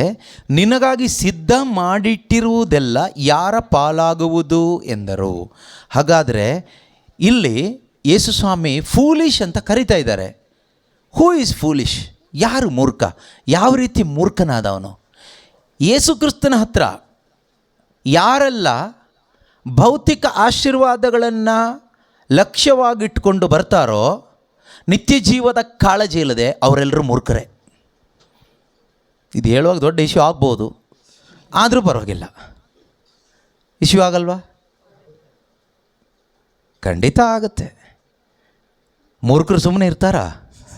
ಮೂರ್ಖರು ಎಲ್ಲರೂ ಸೇರ್ತಾರೆ, ಒಟ್ಟು ಸೇರ್ತಾರೆ. ಸೇರಲಿ, ಅದು ಯಾರೇ ಸೇರಲಿ, ಗಾಡ್ ಬ್ಲೆಸ್ ದೆಮ್. ಮೂರ್ಖತನ ಹೋಗಲಿ, ಕೆಲವರಾದರೂ ಬುದ್ಧಿವಂತರಾಗ್ತಾರೆ. ಸೊ ಇಲ್ಲಿ ಮೂರ್ಖ ಅಂತ ಯೇಸು ಕರಿತಾ ಇರೋದು ಯಾರನ್ನ ಅಂತ ಕರೆಕ್ಟಾಗಿ ನೆನ್ಪಿಟ್ಕೊಳ್ಳಿ. ಕೆಲವ್ರು ಹೇಳ್ತಾರಲ್ವಾ, ನಾವು ಧ್ಯಾನಕ್ಕೆ ಹೋದಾಗಿಂದ ಯೇಸು ಸ್ವಾಮಿ ನಮಗೆಲ್ಲ ಕೊಡ್ತಾ ಇದ್ದಾರೆ, ಇವತ್ತಿನ ತನಕ ನಾವು ಕೇಳಿದ್ದೆಲ್ಲ ಸಿಗ್ತಾ ಇದೆ, ಪ್ರಾರ್ಥಿಸಿದ್ದೆಲ್ಲ ಸಿಗ್ತಾ ಇದೆ ಅಂತ ಹೇಳ್ತೀರಿ. ನಿತ್ಯ ಜೀವದ ಬಗ್ಗೆ ಯಾವುದೇ ಕಾಳಜಿನೂ ಇಲ್ಲ, ಆ ವಿಷಯವಾಗಿ ಮಾತೂ ಇಲ್ಲ, ಅದರಲ್ಲಿ ಇಂಟ್ರೆಸ್ಟೇ ಇಲ್ಲ ನಿಮಗೆ. ಮಾನಸಾಂತರದ ಜೀವನ ಇಲ್ಲವೇ ಇಲ್ಲ. ಅಂಥವರೇ ಮೂರ್ಖರು, ಅಂಥವರೇ ಮೂರ್ಖರು. ಈಗ ನಿಮಗೆ ನೀವು ಮೂರ್ಖರು ಅಂತ ಗೊತ್ತಾದ ಮೇಲೆ ಏನು ಮಾಡಬೇಕು ನೀವು? You need to repent. ಬೇರೆ ಏನಿಲ್ಲ. ಇಲ್ಲದೇ ಇದ್ದರೆ ವಾಕ್ಯ ಹೇಳುತ್ತೆ, ಜ್ಞಾನೋಕ್ತಿಗಳ ಪುಸ್ತಕ ಅಧ್ಯಾಯ 1 ವಾಕ್ಯ 7ರಲ್ಲಿ ಹೇಳುತ್ತೆ, ಫಿಯರ್ ಆಫ್ ದೈವ ಭಯವೇ ಜ್ಞಾನಕ್ಕೆ ಮೂಲ. ಸರ್ವೇಶ್ವರನಲ್ಲಿ ಭಯಭಕ್ತಿಯೇ ಜ್ಞಾನಕ್ಕೆ ಮೂಲ. ಮೂರ್ಖರಿಗಾದರೂ ಜ್ಞಾನ ಶಿಸ್ತು ಎಂದರೆ ತಾತ್ಸಾರ. ಜ್ಞಾನ ಶಿಸ್ತು ಎಂದರೆ ತಾತ್ಸಾರ.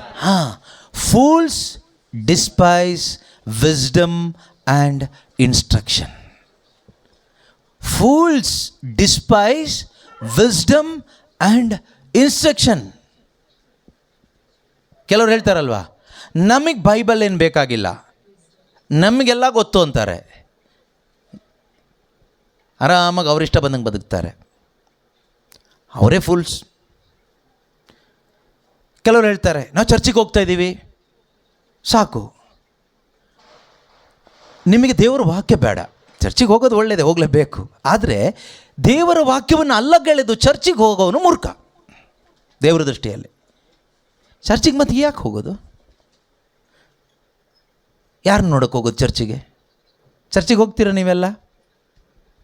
ಹಲೋ, ಹೋಗ್ತೀರಿ, ಒಳ್ಳೆಯದೇ, ಆಯಿತಾ, ಹೋಗಬೇಕು.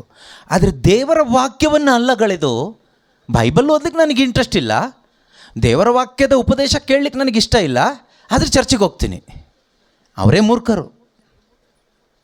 ನಿಜವಾಗ್ಲೂ ಚರ್ಚಿಗೆ ಹೋಗೋರು ಯಾರು? ವಿಶ್ವಾಸಿಗಳು ಹೋಗೋದು. ವಿಶ್ವಾಸಿಗಳಿಗಿರೋದು ಈ ಬಿಲ್ಡಿಂಗ್.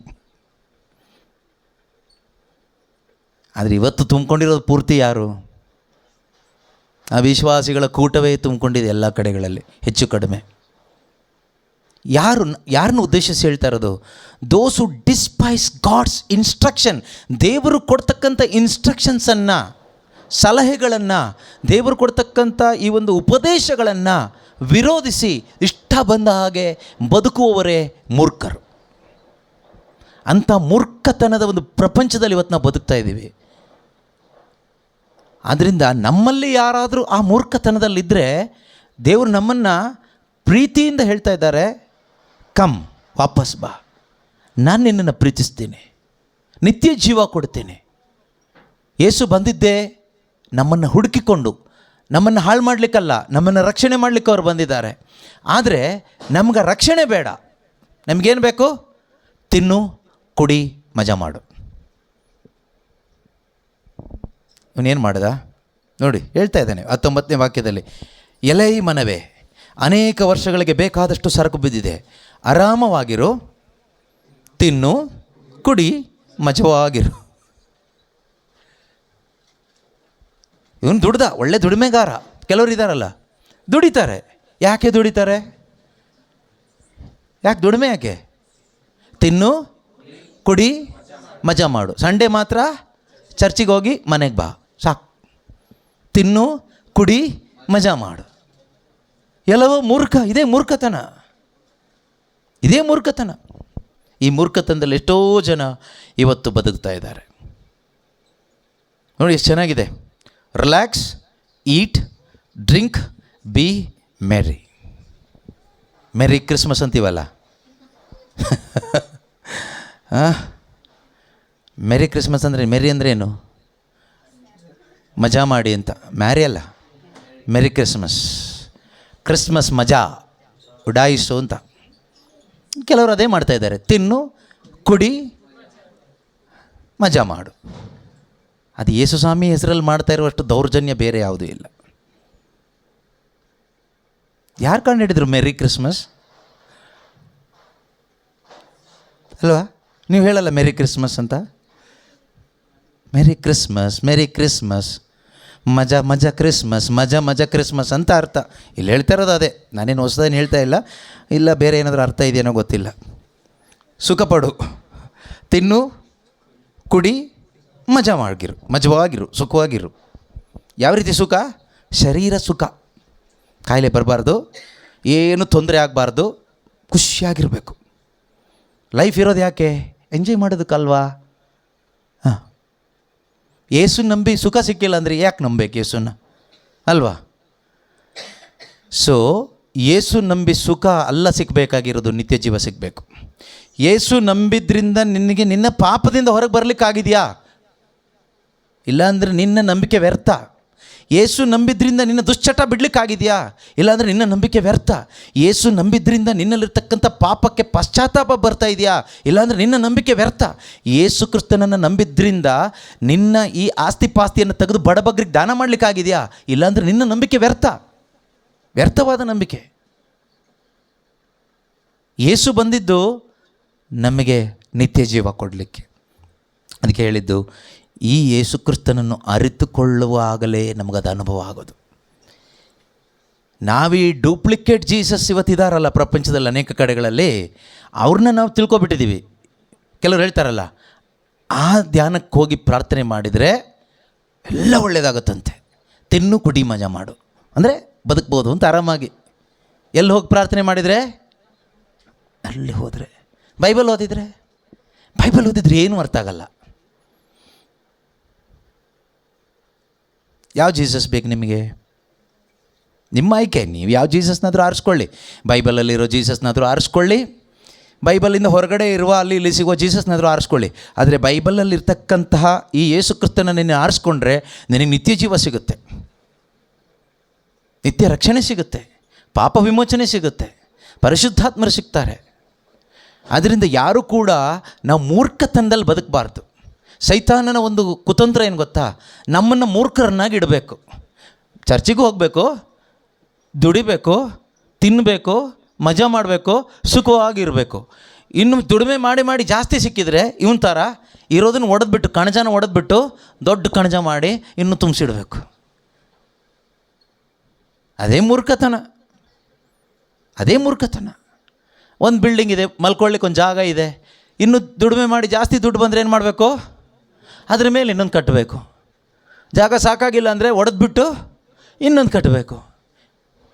ಅದೇ ಮೂರ್ಖತನ. ಲಾಸ್ಟಿಗೆ ಹೇಳೋದೇನು? ಎಲ್ಲ ಯೇಸು ಸ್ವಾಮಿ ಕೊಟ್ಟಿದ್ರದೆ, ಅದು ನಿನ್ನ ಯೇಸು ಕೊಟ್ಟಿದ್ದಷ್ಟೇ. ಬೈಬಲಲ್ಲಿರೋ ಯೇಸು ನಿನಗೆ ಕೊಡ್ತಾರ ಈ ಥರ? ಹಾಂ, ಬೈಬಲಲ್ಲಿರೋ ಯೇಸು ಅದನ್ನು ಕೊಡ್ತಾರ? ನನಗೆ ಗೊತ್ತಿಲ್ಲ ಕೊಡ್ತಾರೋ ಇಲ್ಲೋ ಅಂತ. ಕೊಟ್ಟರೂ ಕೂಡ ದೇವರು ಮಹಿಮೆಗಾಗಿ ಉಪಯೋಗ ಆಗಲಿ ಕೊಡ್ಬೋದಷ್ಟೆ. ನೀನು ತಿಂದು ಕುಡಿದು ಮಜಾ ಮಾಡು, ನೀನು ತಿಂದಿದ್ದಲ್ಲದೆ ನಿನ್ನ ಮಕ್ಕಳಿಗೂ ತಿನ್ನಿಸು, ಮೊಮ್ಮಕ್ಕಳಿಗೂ ತಿನ್ನಿಸು, ಹೀಗೆ ವಂಶ ಪಾರಂಪರ್ಯವಾಗಿ ತಿಂದು ಕುಡಿದು ಮೆರೆದು ಮಜಾ ಮಾಡಿ ಭಾನುವಾರ ಚರ್ಚಿಗೆ ಹೋಗಿ ಸತ್ತು ಹೋಗುವಂತ ಯಾರಿಗೂ ಕೊಡಲ್ಲ ದೇವರು, ಕೊಡಲ್ಲ. ಆ ರೀತಿ ಜೀಸಸ್ ಅಲ್ಲ ಈ ಬೈಬಲಲ್ಲಿರೋದು. ಅಪಸ್ತೋಲರ ಉಪದೇಶ ಮಾಡಿದಂಥ ಯೇಸು ಸ್ವಾಮಿ ಆ ಜೀಸಸ್ ಅಲ್ಲ. ಆದರೆ ಇವತ್ತು ಮೆಜಾರಿಟಿ ಎಲ್ಲ ಕಡೆಗೂ ಈ ಡೂಪ್ಲಿಕೇಟ್ ಪ್ರಚಾರ ಆಗ್ತಾ ಇರೋದ್ರಿಂದ ಈ ಒರಿಜಿನಲ್ನ ಸೆಂಟ್ರಲ್ ತಗೊಬರೋದು ತುಂಬ ಕಷ್ಟ. ತಗೊಬರೋರು ಮೂರ್ಖರಾಗ್ತಾ ಇದ್ದಾರೆ ಇವತ್ತು. ನಿಮಗಿದನ್ನೆಲ್ಲ ಕೇಳಿಸ್ಕೊಳ್ಳುವಾಗ ಇವನೇನು ಹುಚ್ಚಿನ ಥರ ಏನೇನೋ ಹೇಳ್ತಾ ಇದ್ದಾನೆ ಅಂತ ಅನಿಸ್ತಾ ಇಲ್ವಾ? ಕೆಲವರಿಗೆ ಅನಿಸುತ್ತೆ ಬಿಡಿ, ಅನಿಸಿದ್ರೆ ಪರವಾಗಿ, ನಿಮ್ಮದೇನು ತಪ್ಪಿಲ್ಲ. ಯಾಕೆ ಅಂದರೆ ನೀವು ಈ ಬೈಬಲಲ್ಲಿರೋ ಜೀಸಸ್ ಗೊತ್ತಿಲ್ಲದೆ ಇರೋದ್ರಿಂದ. ಗೊತ್ತಾದರೆ ನಿಮಗೆ ನೋವಾಗುತ್ತೆ. ಎಷ್ಟೋ ಜನ ಈ ಒಂದು ಗುಂಡಿಯಲ್ಲಿ ಬೀಳ್ತಾ ಇದ್ದಾರಲ್ಲ, ಇವ್ರನ್ನ ಹೇಗೆ ಎತ್ತೋದು ಅಂತ. ಎತ್ತಕ್ಕೆ ಕಷ್ಟ. ಈಗ ಯಾರು ಬರ್ತಾರೆ ಹೇಳಿ ಬಿಟ್ಟು? ನಾವು ಇಲ್ಲಿ ಧ್ಯಾನಕ್ಕೆ ಹೋದಾಗಿಂದ ಚೆನ್ನಾಗಿದ್ದೀವಿ, ನಾವು ಅದು ಬಿಟ್ಟು ಯಾಕೆ ಇಲ್ಲಿ ಬರೋದು, ಬೈಬಲ್ ಯಾಕೆ ಓದಬೇಕು? ಕೇಳ್ತಾರೆ, ಸ್ವಾಭಾವಿಕ. ನಿಮ್ಗೇನು ಬುದ್ಧಿ ಇಲ್ವಾ? ನಾವು ಅಲ್ಲಿ ಹೋದಾಗಿಂದನೇ ಚೆನ್ನಾಗಿದ್ದೀವಿ ಅಂದರೆ ಏನು? ಎಲ್ಲ ಥರದಲ್ಲೂ ನಮ್ಮದೆಲ್ಲ ಸೆಟ್ಲ್ಮೆಂಟ್ ಆಯಿತು, ಎಲ್ಲ ಫ್ರೀ ಆಯಿತು, ಚೆನ್ನಾಗಿದ್ದೀವಿ, ಸಾಕು. ನಾವಲ್ಲೇ ಹೋಗ್ತಾ ಚೆನ್ನಾಗಿರ್ಬೇಕು. ನಮಗೆ ತಿಂದು ರಿಲ್ಯಾಕ್ಸ್, ಮೆರಿ ಮೇಕಿಂಗ್ ಲೈಫ್. ಯೇಸು ಅಂಥವ್ರನ್ನ ಉದ್ದೇಶಿಸಿ ಹೇಳ್ತಾರೆ, ಎಲ್ಲವೋ ಮೂರ್ಖ, ಈ ರಾತ್ರಿ ನೀನು ಸಾಯಬೇಕಾಗಿದೆ, ನಿನಗಾಗಿ ಸಿದ್ಧ ಮಾಡಿಟ್ಟಿರುವುದೆಲ್ಲ ಯಾರ ಪಾಲಾಗುವುದು ಎಂದು ಯೇಸು ಪ್ರಶ್ನಿಸ್ತಾರೆ. ಕೆಲವು ಟೈಮ್ ನೀವು ಕಷ್ಟಪಟ್ಟು ದುಡಿದು ಸಂಪಾದನೆ ಮಾಡಿ ಕೂಡಿಸಿಟ್ಕೊಳ್ತೀರಲ್ವ, ಒಂದು ವೇಳೆ ಹಾರ್ಟ್ ಅಟ್ಯಾಕ್ ಆಗಿ ಸತ್ತೋದ್ರೆ ಅದು ಯಾರ ಪಾಲಾಗುತ್ತೆ? ಗೊತ್ತಿಲ್ಲ ನಿಮಗೆ. ಯಾರ ಪಾಲಾಗುತ್ತೆ ನಿಮಗೆ ಗೊತ್ತಿಲ್ಲ, ಯಾರ್ದೋ ಪಾಲಾಗ್ಬೋದು. ಆದರೆ ನೀನು ಎಲ್ಲಿಗೆ ಹೋಗ್ತೀಯ? ನಿನ್ನ ಆತ್ಮ ಎಲ್ಲಿಗೆ ಹೋಗುತ್ತೆ? ನಿನ್ನ ಆತ್ಮಕ್ಕಾಗಿ ನೀನೇನು ಸಂಪಾದನೆ ಮಾಡ್ಕೊಂಡಿದ್ಯಾ? ನಿನ್ನ ಮಕ್ಕಳ ಆತ್ಮರಕ್ಷಣೆಗೆ ನೀನೇನು ಸಂಪಾದನೆ ಮಾಡ್ಕೊಂಡಿದ್ಯಾ? ಶರೀರಕ್ಕೋಸ್ಕರ, ಮಣ್ಣಿಗೆ ಹೋಗೋ ಶರೀರಕ್ಕೋಸ್ಕರ ಏನೇನೋ ಮಾಡ್ತಾಯಿದ್ದೀವಿ. ಆದರೆ ಮಣ್ಣಿಗೆ ಹೋಗದೇ ಇರತಕ್ಕಂಥ ಒಂದು ಆತ್ಮ ಇದೆ. ಅದು ಒಂದು ನರಕಕ್ಕೆ ಹೋಗುತ್ತೆ, ಇಲ್ಲ ಸ್ವರ್ಗ ರಾಜ್ಯಕ್ಕೆ ಹೋಗುತ್ತೆ. ಈ ಆತ್ಮಕ್ಕಾಗಿ ನೀನೇನು ಮಾಡ್ಕೊಂಡಿದ್ಯಾ? ದಟ್ ಈಸ್ ದ ಕ್ವಶನ್ ಯೇಸು ಕೇಳ್ತಾ ಇರ್ತಕ್ಕಂಥದ್ದು. ನೋಡಿ, ನೀವು ಬೈಬಲ್ನ ಸೂಕ್ಷ್ಮವಾಗಿ ಹೊಸ ಒಡಂಬಡಿಕೆ ಒಂದು ಹೋಮ್ವರ್ಕ್ ಥರ ತಗೊಂಡು ಓದಿ ನೋಡಿ. ಏನು ಮಾಡಿ ಗೊತ್ತಾ? ಈ ಮೂರ್ಖ ಅಂತಕ್ಕಂಥ ವರ್ಡ್ ಯೇಸು ಕ್ರಿಸ್ತರು ಎಲ್ಲೆಲ್ಲಿ ಉಪಯೋಗಿಸಿದ್ದಾರೆ ನೋಡಬೇಕು. ನೀವು ಸರ್ಚ್ ಮಾಡಿ ನೋಡಬೇಕು. ಬೇಗ ಸರ್ಚ್ ಮಾಡಿದರೆ ನಿಮಗೆ ಈಗಲೇ ಸಿಗುತ್ತೆ. ಯೇಸು ಕ್ರಿಸ್ತರು ಎಲ್ಲೆಲ್ಲಿ ಉಪಯೋಗಿಸಿದ್ದಾರೆ ಈ ಮೂರ್ಖ ಅಂತ, ಯಾರನ್ನೆಲ್ಲ ಕರೆದಿದ್ದಾರೆ ಅಂತ. ಮತ್ತಾಯನ ಶುಭ ಸಂದೇಶ 6ನೇ ಅಧ್ಯಾಯದಲ್ಲಿ 26ನೇ ವಾಕ್ಯದಲ್ಲಿ ಯೇಸು ಸ್ವಾಮಿ ಯಾರನ್ನೋ ಮೂರ್ಖ ಅಂತ ಕರೆದಿದ್ದಾರೆ. ಯಾರನ್ನ? ಹೆಚ್ಚು ಕಡಿಮೆ ನಮ್ಮಂಥವ್ರನ್ನೇ ಅಂತ ಅನ್ಸುತ್ತೆ ನನಗೆ. ಮೂರ್ಖ ಅಂತ ಕರೆದಿರೋದು ಚಿಂತೆ ಮಾಡೋರನ್ನಲ್ಲ. ಓದಿ ನೋಡೋಣ. ಮತ್ತಾಯ 7:26 ಅನಿಸುತ್ತೆ. 7:26 ಯಾರನ್ನ ಮೂರ್ಖ ಅಂತ ಕರೆದಿದ್ದಾರೆ? ನನ್ನ ಈ ಮಾತುಗಳನ್ನು ಕೇಳಿಯೂ ಅದರಂತೆ ನಡೆಯದ ಪ್ರತಿಯೊಬ್ಬನು ಮರಳಿನ ಮೇಲೆ ಮನೆ ಕಟ್ಟಿಕೊಂಡ ಬುದ್ಧಿಹೀನನನ್ನು ಹೋಲುತ್ತಾನೆ. ಹೆಚ್ಚು ಕಡಿಮೆ ನಮಗೆ ಅನ್ಸುತ್ತೆ. ಯಾಕೆಂದರೆ ನಾವು ಎವ್ರಿ ಡೇ ವಾಕ್ಯ ಕೇಳಿಸ್ಕೊಳ್ತೀವಿ. ವೆಬ್ಎಕ್ಸ್ ಆನ್ ಮಾಡಿದರೆ ವಾಕ್ಯ, ಯೂಟ್ಯೂಬ್ ಆನ್ ಮಾಡಿದರೆ ವಾಕ್ಯ. ಅದರಲ್ಲಿ ನಮ್ಮ ಪ್ರೇಯರ್ ಗ್ರೂಪಲ್ಲಿರೋರಂತೂ 24 ಗಂಟೆ ಕಿವಿಗೆ ಇಯರ್ಫೋನ್ ಹಾಕ್ಕೊಂಡು ಕೇಳಿಸ್ಕೊಳ್ತಾನೆ ಇರ್ತಾರೆ. ಆದರೆ ವಾಕ್ಯ ಕೇಳಿಸ್ಕೊಂಡು ನಡೀತಾ ಇದ್ದೀವ? ನಾವು ನಡೀತಿದ್ದೀವಿ. ಹೇಗೆ ನಡೀತಿದ್ದೀವಿ ಗೊತ್ತಾ? ನಮಗೆ ಯಾವುದು ಇಷ್ಟ ಆಗುತ್ತೋ, ಅನುಕೂಲ ಆಗುತ್ತೋ ಅದನ್ನು ಮಾತ್ರ ಮಾಡ್ತೀವಿ. ದೇವ್ರು ಹೇಳಿದ್ದು ಮಾಡ್ತಾ ಇಲ್ಲ. ನಿಜವಾಗ್ಲೂ ನಾನು ಹೇಳ್ತಾರೆ ನನ್ನ ಬಗ್ಗೆ.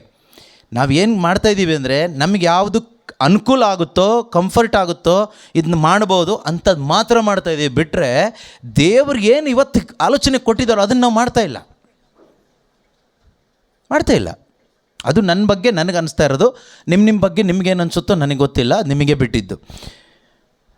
ಇಲ್ಲಿ ಯೇಸು ಕ್ರಿಸ್ತರು ಮೂರ್ಖ ಅಂತ ಕರೀತಿರೋದು ಯಾರನ್ನ ಗೊತ್ತಾ?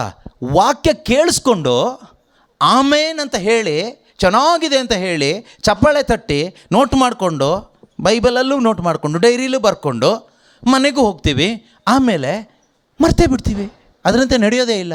ಅಂಥವ್ರನ್ನ ಯೇಸು ಹೇಳ್ತಾರೆ ಮೂರ್ಖ, foolish, one who built his house on the sand. Is like that. ಮರಳಿನ ಮೇಲೆ ಮನೆ ಕಟ್ಕೊಂಡವನ ಥರ. ಯಾರು? ವಾಕ್ಯ ಕೇಳಿಸ್ಕೊಂಡು, ಬೋಧನೆ ಆಲಿಸ್ಕೊಂಡು, ದೇವರ ಆತ್ಮನ ಸ್ವರ ಕೇಳಿಸ್ಕೊಂಡು ನಿಮ್ಗೆ ಅರ್ಥ ಆಗಿದೆ, ದೇವರೇ ಹೇಳ್ತಾ ಇದ್ದಾರೆ ಈ ವಾಕ್ಯ ನನಗೆ ಅಂತ. ಆದರೂ ಕೂಡ ನಾವು ಇಗ್ನೊರೆಂಟ್ ಆಗಿದ್ದರೆ, ಆವಾಗಲೇ ಓದಿದಿರಲ್ವಾ Proverbs 1:7, ಜ್ಞಾನೋಕ್ತಿ 1:7, fools despise wisdom and instruction. ಮೂರ್ಖ ದೇವರು ಕೊಡುವ ಆಲೋಚನೆಯನ್ನು, ದೇವರ ಜ್ಞಾನವನ್ನು ತಿರಸ್ಕಾರ ಮಾಡ್ತಾನೆ. ಇದು ದೊಡ್ಡ ಮೂರ್ಖತನ. ಈಗ ವಾಕ್ಯ ಗೊತ್ತಿಲ್ಲದೆ ಅದಕ್ಕೆ ವಿರುದ್ಧವಾಗಿ ಬದುಕೋದು ಒಂದು ಥರ ಮೂರ್ಖತನ, ಆದರೆ ಅದಕ್ಕಿಂತನೂ ದೊಡ್ಡ ಮೂರ್ಖತನ, ಶತಮೂರ್ಖತನ ನಮ್ಮದು. ಅಂದರೆ ನಾವು ವಾಕ್ಯ ಕೇಳಿಸ್ಕೊಂಡು ಆಮೇಲೆ ಹೇಳಿ ನೋಟ್ ಮಾಡಿಕೊಂಡು ಬದುಕಲ್ಲ. ಇದು ನೀವು ಬದುಕ್ತಾ ಇಲ್ಲ ಅಂತ ನಿಮ್ಮನ್ನು ಆರೋಪಿಸ್ತಾ ಇಲ್ಲ. ಈ ಮೂರ್ಖರು ಯಾರು, ಯಾವ ಕ್ಯಾಟಗರಿಲಿರೋರು ಅಂದರೆ ಈ ಥರದವರು, ನನಗೆ ಅರ್ಥ ಆಗಿರೋದು ನನ್ನ ಥರ ಇರೋರು ಅಂತ. ಅಂದರೆ ವಾಕ್ಯ ಕೇಳಿಸ್ಕೊಳ್ತೀವಿ. ಈ ವಾಕ್ಯ ಎಲ್ಲ ಯಾರಿಗೆ? ನನಗೂ ನಿಮಗೂ ದೇವರು ಹೇಳ್ತಾ ಇರೋದು ಅಲ್ವಾ, ನಮಗೆಲ್ರಿಗೂ ಸೇರಿ. ಈಗ ಇದನ್ನು ಬದುಕ್ತಾ ಇಲ್ಲ ಅಂದರೆ I will become A pool. ಮರಳಿನ ಮೇಲೆ ಮನೆ ಕಟ್ಕೊಂಡವನಾಗ್ತೀನಿ. ನನ್ನ ಈ ಬೋಧನೆಯನ್ನು ಆಲಿಸಿಯೂ ಅದರಂತೆ ನಡೆಯದ ಪ್ರತಿಯೊಬ್ಬನು ಏನಾಗ್ತಾನೆ? ಮರಳಿನ ಮೇಲೆ ಮನೆ ಕಟ್ಟಿಕೊಂಡ ಮೂರ್ಖನಾಗ್ತಾನೆ, ಬುದ್ಧಿಹೀನನಾಗ್ತಾನೆ, ಫೂಲಿಶ್. ಈಗ ನಾವು ಹೇಳ್ಬೋದು, ನೀವೆಲ್ಲ ವಾಕ್ಯ ಕೇಳಿಸ್ಕೊಳ್ತಾ ಇದ್ದೀರಿ, ನೀವು ಬುದ್ಧಿವಂತರು ಅಂತ. ಯೇಸು ಹೇಳ್ತಾರೆ, ವಾಕ್ಯ ಕೇಳಿಸ್ಕೊಳ್ತಾ ಇದ್ದೀರಿ, ಆದರೆ ಅದರಂತೆ ನಡೆಯದೆ ಹೋದರೆ ನೀವು ಮೂರ್ಖರಾಗ್ತೀರಿ ಅಂತ. ಈಗ ಕೇಳಿಸ್ಕೊಂಡಾಯ್ತು ಇವತ್ತು, ಅಥವಾ ಕೇಳಿಸ್ಕೊಳ್ತೀವಿ, ಮನೆಗೆ ಹೋದ್ಮೇಲೆ ಗೊತ್ತಾಗುತ್ತೆ ನಾವು ಮೂರ್ಖರೋ ಬುದ್ಧಿವಂತರು ಅಂತ. ಎಷ್ಟೋ ಜನ ಧ್ಯಾನಕ್ಕೆ ಬರ್ತಾರೆ, ಪ್ರತಿಯೊಂದು ರಿಟ್ರೀಟ್ಗಳಿಗೂ ಬರ್ತಾರೆ, ವಾಕ್ಯ ಕೇಳಿಸ್ಕೊಳ್ತಾರೆ, ಜೀವನ ಅದಕ್ಕೆ ವಿರುದ್ಧವಾಗಿರುತ್ತೆ. ಜನ ಕೇಳ್ತಾರೆ, ಇವರು ನಿಮ್ಮ ಪ್ರೇಯರ್ಗೆ ಬರ್ತಾರೆ, ನಿಮ್ಮ ಪ್ರೇಯರ್ ಗ್ರೂಪಲ್ಲಿದ್ದಾರೆ, ಯಾಕೆ ಇವರು ಹೀಗೆ? ಯಾಕೆ ಅಂದರೆ ಈ ಮೂರ್ಖತನಕ್ಕೆ ಏನು ಹೇಳಲಿಕ್ಕಾಗತ್ತೆ? ಏನೂ ಹೇಳಲಿಕ್ಕಾಗೋದಿಲ್ಲ. ಯೇಸು ಸ್ವಾಮಿ ಅವತ್ತೇ ಹೇಳಿಬಿಟ್ಟಿದ್ದಾರೆ, ದೇವರ ವಾಕ್ಯವನ್ನು ಆಲಿಸ್ತಾರೆ, ಆದರೆ ಅದನ್ನು ಅನುಸರಿಸಿ ನಡೆಯೋದಿಲ್ಲ. That is foolishness. ಇನ್ನೊಂದು ಮೂರ್ಖತನದ ಬಗ್ಗೆ ಯೇಸು ಸ್ವಾಮಿ ಹೇಳ್ತಾರೆ. ಇನ್ನು ಯಾರನ್ನ ಮೂರ್ಖ ಅಂತ ಕರೆದಿದ್ದಾರೆ?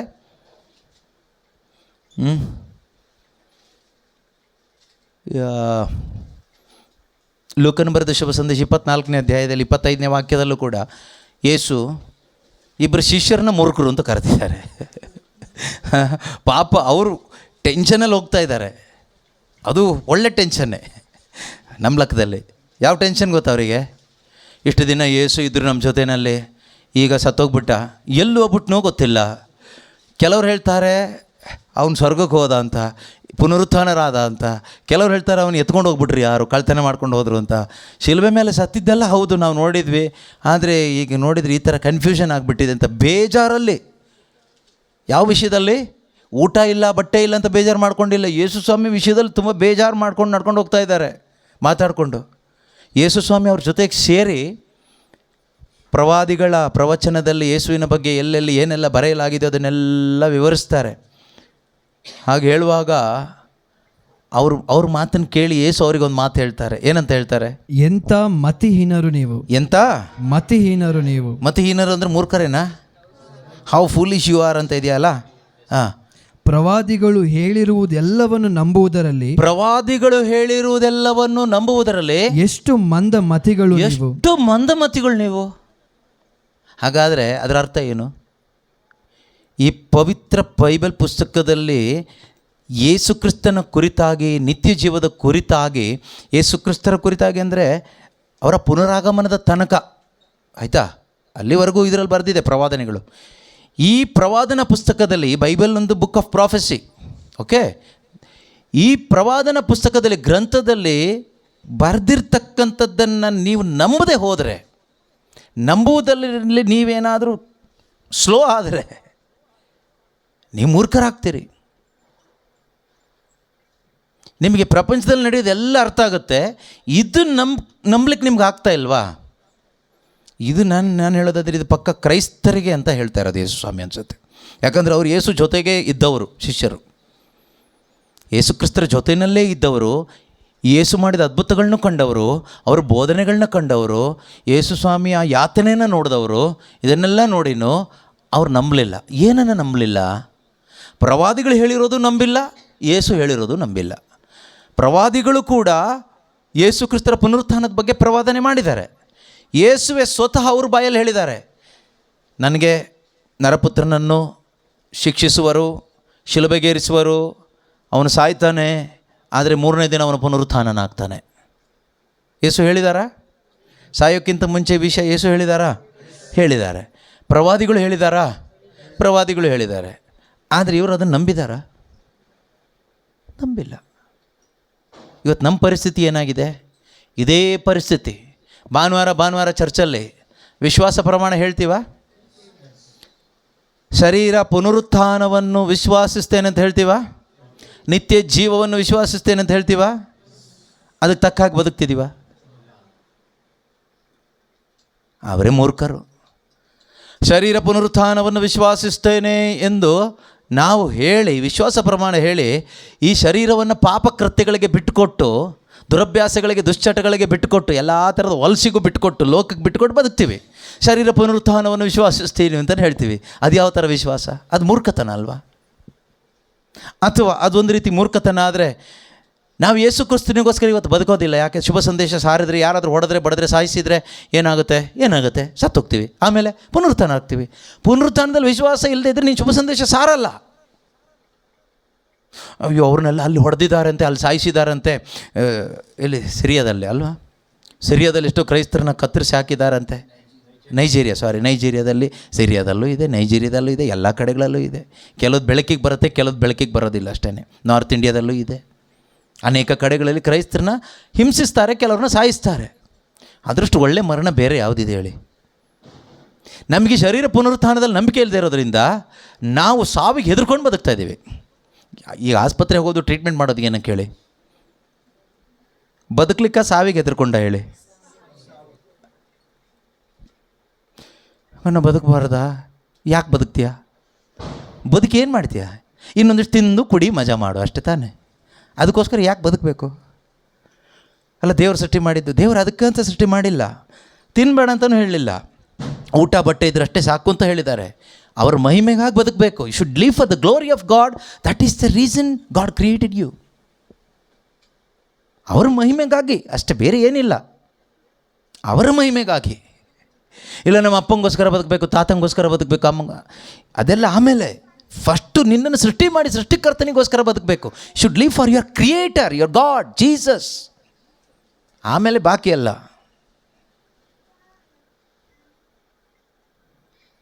Love your God with all your heart. That is the first commandment. ನಿನ್ನ ದೇವರು ನಿನ್ನ ಪೂರ್ಣ ಹೃದಯದಿಂದ ಪ್ರೀತಿ ಮಾಡು. That is the first commandment. ಮೊದಲನೇ ಆಜ್ಞೆ. ಮೊದಲನೇ ಆಜ್ಞೆ ಎಲ್ಲಿದೆ? ಮೂಲೆಯಲ್ಲಿದೆ ಅಷ್ಟೇ ಬೈಬಲಲ್ಲಿ.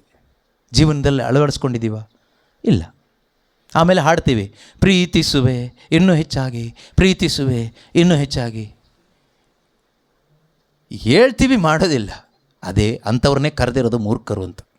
ಶರೀರ ಪುನರುತ್ಥಾನವನ್ನು ವಿಶ್ವಾಸಿಸ್ತೇವೆ ಅಂತ ಹೇಳ್ತೀವಿ, ನಿತ್ಯ ಜೀವ ವಿಶ್ವಾಸಿಸ್ತೇವೆ ಅಂತ ಹೇಳ್ತೀವಿ. ನಿತ್ಯ ಜೀವದಲ್ಲಿ ವಿಶ್ವಾಸ ಇದ್ರೆ ನೀನೇನು ಮಾಡ್ತೀಯಾ? ಜಾನ್ 17:3 ಪ್ರಾಕ್ಟೀಸ್ ಮಾಡ್ತೀಯಾ? ಯೇಸು ಕ್ರಿಸ್ತರನ್ನ ಅರಿತುಕೊಳ್ಳಲಿಕ್ಕೆ ಪ್ರಯತ್ನ ಪಡ್ತೀಯಾ? ನಿತ್ಯ ಜೀವದಲ್ಲಿ ವಿಶ್ವಾಸ ಇದೆ ಅಂತ ಬಾಯಲ್ಲಿ ಡೈಲಾಗ್ ಹೊಡೆದು ಕೈ ಎತ್ತಿ ನಿತ್ಯ ಜೀವವನ್ನು ವಿಶ್ವಾಸಿಸ್ತೇನೆ ಆಮೇನ್. ಯೋಹಾನ 17:3 ಯಾವತ್ತಾದರೂ ಪ್ರಾಕ್ಟೀಸ್ ಮಾಡಿದ್ದೀವಾ? ನಿಜ ದೇವರಾದ ನಿಮ್ಮನ್ನು ನೀವು ಕಳಿಸಿಕೊಟ್ಟು ಯೇಸು ಕ್ರಿಸ್ತನನ್ನು ಅರಿತುಕೊಳ್ಳುವುದೇ ನಿತ್ಯ ಜೀವ ಅಂತ ಯೇಸು ಹೇಳಿದಾರಲ್ಲ, ಅದನ್ನು ಏನಾದರೂ ಪ್ರಾಕ್ಟೀಸ್ ಮಾಡಿದ್ದೀವಾ? ಮತ್ತು ಅಲ್ಲಿ ಡೈಲಾಗ್ ಹೇಳಿದ್ದು ನಿತ್ಯ ಜೀವವನ್ನು ವಿಶ್ವಾಸಿಸ್ತೇನೆ ಅಂದಿದ್ದು ಅದು ಯಾವುದು? ಸತ್ತ ಮೇಲೆ ಎಲ್ಲೋ ಹೋಗ್ತೀವಿ ಅಲ್ಲಿ ಸ್ವರ್ಗಕ್ಕೆ ಅಂತ, ಅದೇ ಇರಬೇಕಲ್ವಾ? ಅದರಿಂದ ಪ್ರೀತಿಯ ಸಹೋದರ ಸಹೋದರಿಯರೇ, ಇವರಿಗೂ ಕೂಡ, ಈ ಶಿಷ್ಯರಿಗೂ ಕೂಡ ಯೇಸು ಸ್ವಾಮಿ ತಮ್ಮ ಮರಣದ ಬಗ್ಗೆ, ಪುನರುತ್ಥಾನದ ಬಗ್ಗೆ ಬೋಧಿಸಿದರು. ಪ್ರವಾದಿಗಳು ಕೂಡ ಹೇಳಿದರು. ಆದರೆ ಅವರು ಅದನ್ನು ನಂಬಲಿಲ್ಲ. ಅಂಥವರ ಆ ಒಂದು ಮನಸ್ಸನ್ನು ಯೇಸು ಸ್ವಾಮಿ ಖಂಡಿಸಿ ಹೇಳ್ತಾರೆ, ನೀವು ಫೂಲ್ಸ್, ನೀವು ಮೂರ್ಖರು ನೀವು ಅಂತ. This is foolishness. Not believing the prophecy of the Bible is foolishness. Not believing in the word of god is foolishness. As A Christian, ಒಬ್ಬ ಕ್ರೈಸ್ತ ವಿಶ್ವಾಸಿಯಾಗಿ ನಮಗೆ ಬೈಬಲ್ ಬೇಡ, ದಟ್ ಈಸ್ ಫೂಲಿಶ್ನೆಸ್. ಎಷ್ಟು ಜನ ಈ ಫೂಲಿಶ್ನೆಸ್ಸಲ್ಲಿ ಇವತ್ತು ಬದುಕ್ತಾ ಇದ್ದಾರೆ. ಸೈತಾನನ ವಂಚನೆ ಅದು.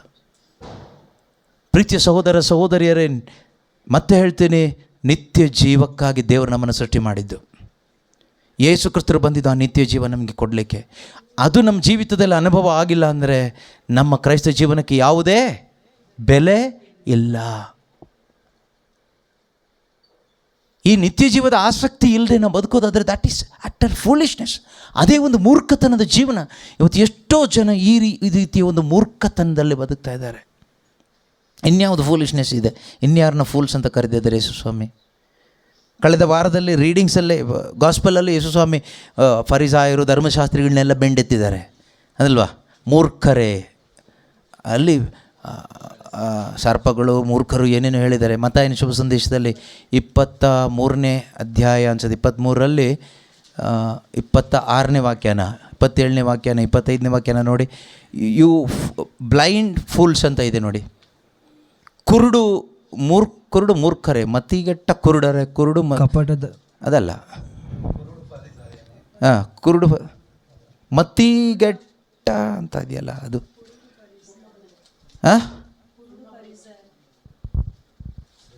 29:17 ನೋಡಿ, 23:17 ಮತ್ತಾಯ.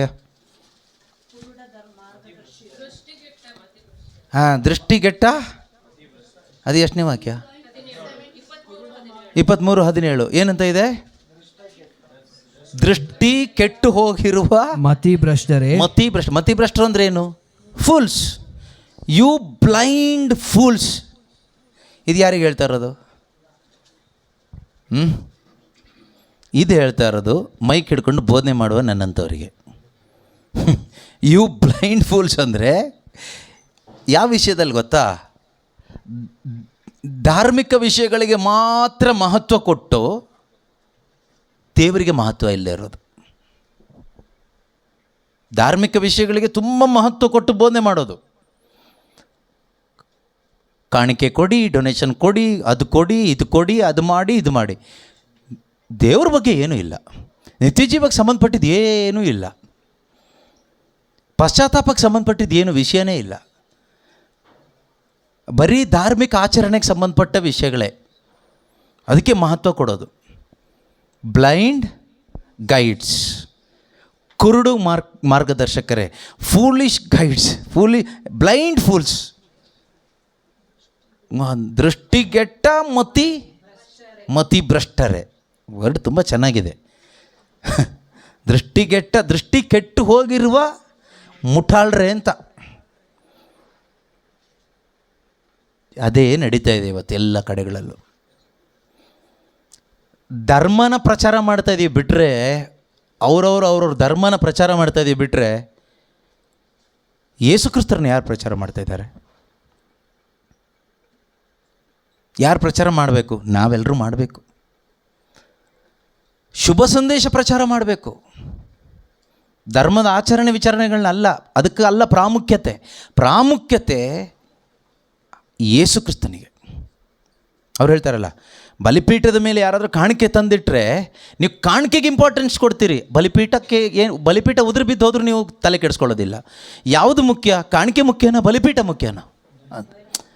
ಅಂದರೆ ಯಹೂದ್ಯರಿಗೆ ಬಲಿಪೀಠ ಮುಖ್ಯ ಅಲ್ವಾ, ಯಹೂದ್ಯ ಧರ್ಮದಲ್ಲಿ. ಆದರೆ ಅವ್ರಿಗೆ ಬೇಕಾಗಿರೋದು ಏನು? ಬಲಿಪೀಠ ಬೇಡ. ಬಲಿಪೀಠದ ಮೇಲಿರೋ ಕಾಣಿಕೆಗೋಸ್ಕರ ಏನು ಬೇಕಾದರೂ ಹೇಳ್ತಾರೆ. ಇವತ್ತು ನಮಗೆ ಇದೇ ನಡೀತಾ ಇರೋದು. ಯೇಸು ಹೆಸರಲ್ಲಿ ಅನೇಕ ರೀತಿಯ ಬಿಸ್ನೆಸ್ಗಳು. ಅವ್ರಿಗೇನು ಬೇಕು ಅದಕ್ಕೆ ಮಹತ್ವ ಕೊಡೋದು. ಯೇಸು ಮುಖ್ಯನಾ ಅಥವಾ ಬೇರೆ ABCD XYZ ಏನೆಲ್ಲ ಇದೆಯೋ ಅದು ಮುಖ್ಯನಾ? ನೀವೇ ಹೇಳಿ, ಯಾವುದು ಮುಖ್ಯ? ನಿಮಗೆ ಯಾವುದು ಮುಖ್ಯ ಅನಿಸುತ್ತೆ ಅದನ್ನೇ ಆರಿಸ್ಕೊಳ್ಳಿ ಅಷ್ಟೇ. ನಿಮಗೆ ಯಾವುದು ಮುಖ್ಯನೋ ಅದನ್ನು ಆರಿಸ್ಕೊಳ್ಳಿ. ನಿಮಗೆ ಯಾವುದು ಮುಖ್ಯನೋ ಅಂದರೆ, ದೇವರ ವಾಕ್ಯದಲ್ಲಿ ಯಾವುದು ಮುಖ್ಯ ಅಂತ ದೇವರು ಹೇಳಿದಾರೋ, only one thing is needful, ಮರಿಯಳು ಉತ್ತಮವಾದದ್ದನ್ನು ಆರಿಸ್ಕೊಂಡಿದ್ದಾಳೆ. ಅದೇ ರೀತಿ ಈ ಉತ್ತಮವಾಗಿರೋದು ಯೇಸು ಅಲ್ವಾ? ಯಾಕೆ ಅಂದರೆ ನಮಗೆ ನಿತ್ಯ ಜೀವ ಅವರಿಂದ ಮಾತ್ರನೇ, ನಮಗೆ ರಕ್ಷಣೆ ಅವರಿಂದ ಮಾತ್ರನೇ, ನಮಗೆ ಪಾಪಕ್ಷಮೆ ಅವರಿಂದ ಮಾತ್ರನೇ, ನಮಗೆ ಸ್ವರ್ಗ ರಾಜ್ಯ ಅವರಿಂದ ಮಾತ್ರನೇ, ನಮಗೆ ಶರೀರ ಪುನರುತ್ಥಾನ ಅವರಿಂದ ಮಾತ್ರನೇ. ಆದ್ದರಿಂದ ಅವ್ರನ್ನ ಮಾತ್ರ ಆರಿಸ್ಕೊಳ್ಳೋದ್ರಲ್ಲಿ ತಪ್ಪೇನಿದೆ? What else you need? ಬೇರೆ ಏನು ಬೇಕು? ಫಿಲಿಪ್ಪನಿಗೆ ಯೇಸು ಕೇಳ್ತಾರೆ, ಫಿಲಿಪ್ಪ, ಇಷ್ಟು ದಿವಸ ನಾನು ನಿನ್ನ ಜೊತೆಗಿದ್ದೆ, ನೀನು ನನ್ನನ್ನು ಅರ್ಥ ಮಾಡ್ಕೊಳ್ಳಿಲ್ವಾ? ಪಿತನನ್ನು ತೋರಿಸಿಕೊಡಿ ಅಂತ ಕೇಳ್ತಾ ಇದೆಯಾ? ಪಿತನನ್ನು ನೋಡೋದು ನಿನಗೆ ಮುಖ್ಯನ ಅಷ್ಟೊಂದು? ನೀನು ಹೇಳ್ತೀಯಲ್ಲ ಪಿತನನ್ನು ತೋರಿಸ್ಕೊಡಿ ಅಷ್ಟೇ ಸಾಕು ಅಂತ. ನನ್ನನ್ನು ಅರ್ಥ ಮಾಡ್ಕೊಳ್ಳಿಲ್ವ ನೀನು? ನನ್ನನ್ನು ಅರ್ಥ ಮಾಡಿಕೊಂಡ್ರೆ ಪಿತನನ್ನು ನೋಡ್ದಂಗೆ ಆಯಿತು. ಕೆಲವ್ರು ಹೇಳ್ತೀವಲ್ಲ, ನಮಗೆ ಸ್ವರ್ಗಕ್ಕೆ ಹೋದ್ರೆ ಅಷ್ಟೇ ಸಾಕು. ಸ್ವರ್ಗಕ್ಕೆ ಹೋಗೋದು ಬಗ್ಗೆ ಯಾಕೆ ಟೆನ್ಷನ್ ಮಾಡ್ಕೊಳ್ತೀವಿ? ಯೇಸುನ ಅರ್ಥಕೋ. ಮುಖ್ಯ ಅದೇನೆ, ನೋಯಿಂಗ್ ಕ್ರೈಸ್ಟ್. ಕ್ರಿಸ್ತನನ್ನು ಅರಿತುಕೊಳ್ಳೋದಕ್ಕಿಂತ ಶ್ರೇಷ್ಠವಾದದ್ದು ಈ ಪ್ರಪಂಚದಲ್ಲಿ, ಈ ಜೀವಿತದಲ್ಲಿ ಒಬ್ಬ ಮನುಷ್ಯನಿಗೆ ಬೇರೆ ಯಾವುದೂ ಇಲ್ಲ ಪ್ರೀತಿಯ ಸಹೋದರ ಸಹೋದರಿಯರೇ. ಅದರಿಂದ ಇದೊಂಥರ ಫೂಲಿಶ್, ಬ್ಲೈಂಡ್ ಫೂಲ್ಸ್ ಆಗಿ ಎಷ್ಟೋ ಜನ ಪೇರೆಂಟ್ಸ್ ಇದ್ದಾರೆ. ಬ್ಲೈಂಡ್ ಫೂಲ್ಸ್, ಪೇರೆಂಟ್ಸ್ ಕೂಡ ಬ್ಲೈಂಡ್ ಫೂಲ್ಸ್. ಯಾವ ಥರ ಅಂದರೆ, ಯೇಸು ಹತ್ರ ಪ್ರಾರ್ಥನೆ ಮಾಡು, ನಿಂಗೆ ಪರೀಕ್ಷೆಯಲ್ಲಿ ಪಾಸ್ ಮಾಡ್ತಾರೆ. ಯೇಸು ಸ್ವಾಮಿ ಹತ್ರ ಪ್ರಾರ್ಥನೆ ಮಾಡು, ನಿಂಗೆ ಅದು ಕೊಡ್ತಾರೆ, ಇದು ಕೊಡ್ತಾರೆ. ಬರೀ ಲೋಕದ್ದು ಕೊಡ್ತಾರೆ ಮಾಡ್ತಾರೆ ಅಂತ ಹೇಳಿಕೊಡೋ ತಂದೆ ತಾಯಿಂದ್ರೆ ಎಷ್ಟೋ ಜನ ಇದ್ದಾರೆ. ಯೇಸು ಹತ್ರ ಪ್ರಾರ್ಥನೆ ಮಾಡು, ಪರಿಶುದ್ಧಾತ್ಮರನ್ನ ಕೊಡ್ತಾರೆ. ಪವಿತ್ರಾತ್ಮರನ್ನ ಪಡ್ಕೊಂಡು ಪವಿತ್ರ ಜೀವನ ಜೀವಿಸುವಂಥ ಎಷ್ಟು ಅಪ್ಪ ಅಮ್ಮ ಅಂದ್ರೆ ಮಕ್ಕಳಿಗೆ ಇವತ್ತು ಹೇಳ್ಕೊಡ್ತಾ ಇದ್ದೀರಿ. ಮತ್ತು ನೀವು ಬದುಕಿ ಅವ್ರಿಗೆ ಹೇಳ್ಕೊಟ್ಟು ಅವ್ರು ಬದುಕ್ತಾ ಇದ್ದಾರೆ. ಅಂಥವರೇ ಬ್ಲೈಂಡ್ ಫೂಲ್ಸ್. ಅವರಿಗೇ ಗೊತ್ತಿಲ್ಲ ಯೇಸು ಯಾಕೆ ಬೇಕು ಅಂತ. ಯೇಸು ಯಾಕೆ ಬೇಕು ಅಂದರೆ, ನಮ್ಮ ಶರೀರದ ಇಚ್ಛೆಗಳನ್ನ ಈಡೇರಿಸಲಿಕ್ಕೆ ಅವರು ಬೇಕು. ಇವತ್ತು ಬಂದು ಹೇಳಿದ್ನಲ್ವಾ ಪ್ರಾರಂಭದಲ್ಲಿ, ನಮ್ಮ ಪಿತ್ರಾರ್ಜಿತ ಆಸ್ತಿಯನ್ನು ಡಿವೈಡ್ ಮಾಡಿಕೊಡ್ಲಿಕ್ಕೆ ಹೇಳಿ ಸ್ವಾಮಿ. ಸ್ವಲ್ಪ ನಮ್ಮ ಜಮೀನು ವಿಷಯನ ಸ್ವಲ್ಪ ಸೆಟ್ಲ್ ಮಾಡಿಕೊಡಿ, ಕೋರ್ಟಲ್ಲಿದೆ ಸೆಟ್ಲ್ ಮಾಡಿಕೊಡಿ. Hallelujah hallelujah hallelujah hallelujah. Settle ಆಗಿಬಿಟ್ರೆ ಸಾಕ್ಷಿ ಹೇಳ್ತೀವಿ, ಪ್ರೇಯರ್ ಲೀಡ್ ಮಾಡಿದ ಅಥವಾ ಬೋಧನೆ ಮಾಡಿದವನಿಗೆ ಕಮಿಷನ್ನು ಕೊಡ್ತೀವಿ. ಏನು ಪ್ರಯೋಜನ ಆಯಿತು? ನಿಮ್ಮ ಆತ್ಮಕ್ಕೇನು ಸಿಕ್ತು? ಏನೂ ಸಿಕ್ಕಿಲ್ಲ. ಅದೊಂದು ರೀತಿ ಬ್ಲೈಂಡ್ನೆಸ್, ಕುರುಡುತನ, ಮೂರ್ಖತನ. ಬ್ಲೈಂಡ್ನೆಸ್ ಹೌದು, ಮೂರ್ಖತನನೂ ಹೌದು. ಈ ರೀತಿ ಎಷ್ಟೋ ರೀತಿಯ ಮೂರ್ಖತನದಲ್ಲಿ ನಾವು ಇವತ್ತು ಬದುಕ್ತಾ ಇಲ್ವಾ? ಇನ್ನೊಂದು ಮೂರ್ಖತನ ಯಾವುದು? ತುಂಬ ಹುಡುಕಿದ್ರೆ ಸುಮಾರು ಸಿಗುತ್ತೆ. ಇನ್ನೊಂದು ಮೂರ್ಖತನ ಯಾವುದು ಗೊತ್ತಾ? ಫೂಲಿಶ್ ವರ್ಜಿನ್ಸ್ ಕೇಳಿದ್ದೀರಾ? 5 ಮಂದಿ ಅವಿವೇಕಿಗಳಾದ ಕನ್ಯೆಯರು. ಯಾರವರು? 10 ಮಂದಿನೂ ಕನ್ಯೆಯರೇ. ನೋಡ್ಲಿಕ್ಕೆ 10 ಜನ ಕ್ರಿಶ್ಚಿಯನ್ಸೇ, ಆಯಿತಾ? ಆಲ್ 10 ಆರ್ ಕ್ರಿಶ್ಚಿಯನ್ಸೇ. ಆದರೆ 5 ಜನ ಮಾತ್ರ ಬುದ್ಧಿವಂತರು, ಇನ್ನು 5 ಜನ ಡಮ್ಮಿ ಪೀಸ್ಗಳು. ಇವರು ಯಾರು? ಯೇಸು ಸ್ವಾಮಿ ಹೇಳಿದ ಸಾಮತಿ. Who are that foolish virgins? 25ನೇ ಅಧ್ಯಾಯ ಮತ್ತಾಯನ ಶುಭ ಸಂದೇಶದಲ್ಲಿ ಇದೆ ಅದು ಅಲ್ವಾ, ಸಾಮತಿ. ಅದರಲ್ಲಿ 2-3ನೇ ವಾಕ್ಯ ಓದೋಣ. ಅವರಲ್ಲಿ 5 ವಿವೇಕಿಗಳು. 10 ಮಂದಿ ಕನ್ಯೆಯರ ಸಾಮತಿಯಲ್ಲಿ 5 ವಿವೇಕಿಗಳು, 5 ಅವಿವೇಕಿಗಳು. 5 ಅವಿವೇಕಿಗಳು. ಅವಿವೇಕಿಗಳು ವೈಸ್ ಆ್ಯಂಡ್ ಫೂಲಿಶ್. 5 ಬುದ್ಧಿವಂತರು, 5 ಜನ ಮುಟ್ಟಾಳರು, ಬುದ್ಧಿಹೀನರು. ಓಕೆ. ಅವಿವೇಕಿಗಳು ದೀಪಗಳನ್ನು ತೆಗೆದುಕೊಂಡರೆ ಹೊರತು, ದೀಪ ತೆಗೆದುಕೊಂಡ್ರೆ ಹೊರತು ಜೊತೆಗೆ ಎಣ್ಣೆಯನ್ನು ತೆಗೆದುಕೊಳ್ಳಲಿಲ್ಲ. ಜೊತೆಗೇನು ತೆಗೆದುಕೊಳ್ಳಿಲ್ಲ? ಹಾಗಾದ್ರೆ ಅವಿವೇಕಿಗಳಂದ್ರೆ ಯಾರು? ಕ್ರಿಶ್ಚಿಯನ್ಸೇ, ಸಾಂಪ್ರದಾಯಿಕವಾಗಿ ಕ್ರಿಶ್ಚಿಯನ್ನೇ. ದೀಪ ಇದೆ, ದೀಪ ಒಳಗಡೆ ಎಣ್ಣೆ ಇಲ್ಲ. ನಮ್ಮ ದೀಪ ಎಲ್ಲಿ ಕೂತ್ಕೊಂಡಿದ್ದಾರೆ ಒಬ್ಬರು, ಒಳಗಡೆ ಎಣ್ಣೆ ಇದೆಯಲ್ಲ ಗೊತ್ತಿಲ್ಲ. ಎಣ್ಣೆ ಯಾರು? ಪರಿಶುದ್ಧಾತ್ಮರು. ಯಾಕಂದರೆ ಬೈಬಲ್ನಲ್ಲಿ ಎಣ್ಣೆ ಪವಿತ್ರಾತ್ಮರ ಒಂದು ಸಂಕೇತ, ಸಾಂಕೇತಿಕ ಮಾತ್ರ. ಎಣ್ಣೆ ಪವಿತ್ರಾತ್ಮ ಅಲ್ಲ, ಸಂಕೇತ. ಸೊ ನಮ್ಮ ಲೈಫಲ್ಲಿ ಹೋಲಿ ಸ್ಪಿರಿಟ್ ಇಲ್ಲದೆ ಇದ್ದರೆ, ನೆನ್ಪಿಟ್ಕೊಳ್ಳಿ, ಮಧುವಣಿಗ ಬರ್ತಾನೆ ಯೇಸು ಕ್ರಿಸ್ತರು. ಬಂದು ನೋಡುವಾಗ ನಿಮ್ಮ ದೀಪ ಉರಿತಾ ಇರಬೇಕಾದ್ರೆ ನಿಮ್ಮಲ್ಲಿ ಹೋಲಿ ಸ್ಪಿರಿಟ್ ಇರಬೇಕು. ನಿಮ್ಮ ಲೈಫ್ ಉರಿತಾ ಇರಬೇಕಾದ್ರೆ ನಿಮ್ಮೊಳಗಡೆ ಪರಿಶುದ್ಧಾತ್ಮನಿದ್ದರೆ ಮಾತ್ರನೇ ಸಾಧ್ಯ. ಪರಿಶುದ್ಧಾತ್ಮರಿಲ್ಲದೆ ಇದ್ದರೆ, ಪವಿತ್ರಾತ್ಮನ ಪಡ್ಕೊಬರ್ಲಿಕ್ಕೆ ಹೋಗ್ತೀರಿ ಎಲ್ಲಿಗೋ, ಮಧುವಣಿಗೆ ಅಷ್ಟರೊಳಗೆ ಬಂದುಬಿಡ್ತಾನೆ. ಸಿದ್ಧರಾಗಿದ್ದವ್ರನ್ನ ಕರ್ಕೊಂಡು ಹೋಗ್ತಾನೆ. ಸಿದ್ಧರಾದವ್ರು ಯಾರು ಗೊತ್ತಾ? ದೀಪ ಎಣ್ಣೆ ಎರಡೂ ಇರೋರು. ನಿಮ್ಮಲ್ಲಿ ಪವಿತ್ರಾತ್ಮರಿದ್ದಾರೆ ಅಂತ ಗ್ಯಾರಂಟಿ ಇದೆಯಾ? ಇದ್ದರೆ ಅದರ ಒಂದು ಸಿಂಪ್ಟಮ್ ಏನು ಗೊತ್ತಾ? You will prepare or you will wait for the Lord. ಪವಿತ್ರಾತ್ಮರಿದ್ದಾರೆ ಅನ್ನೋದಕ್ಕೆ ಕಳೆದ ದಿವಸನೂ ಯಾವುದೋ ಒಂದು ಉದಾಹರಣೆ ಕೊಟ್ಟೆ ನಾನು, ಸಿಂಪ್ಟಮ್. ಇದು ಇನ್ನೊಂದು symptom. You will expect the return of Jesus. ನೀವು ಯೇಸುಕ್ರಿಸ್ತನ ಪುನರಾಗಮನವನ್ನು ಎದುರು ನೋಡುತ್ತಾ ಬದುಕೋರಾಗ್ತೀರಿ. ನಾಳೆ ಎಲ್ಲ ಚೆನ್ನಾಗಾಗುತ್ತೆ ಅಂತ ಎದುರು ನೋಡಲ್ಲ. ನಾಳೆ ಯೇಸು ಬರ್ತಾರೆ, ನಾಳೆ ಅಲ್ಲ, ಈಗ ಯೇಸು ಬರ್ತಾರೆ. My bridegroom will come now, my bridegroom will come now. ನನ್ನ ಮಧುವಣಿಗ ಈಗ ಬರ್ತಾನೆ, ನನ್ನ ಆತ್ಮದ ಮಧುವಣಿಗ ಕ್ರಿಸ್ತ ಯೇಸು ಈಗ ಬರ್ತಾರೆ.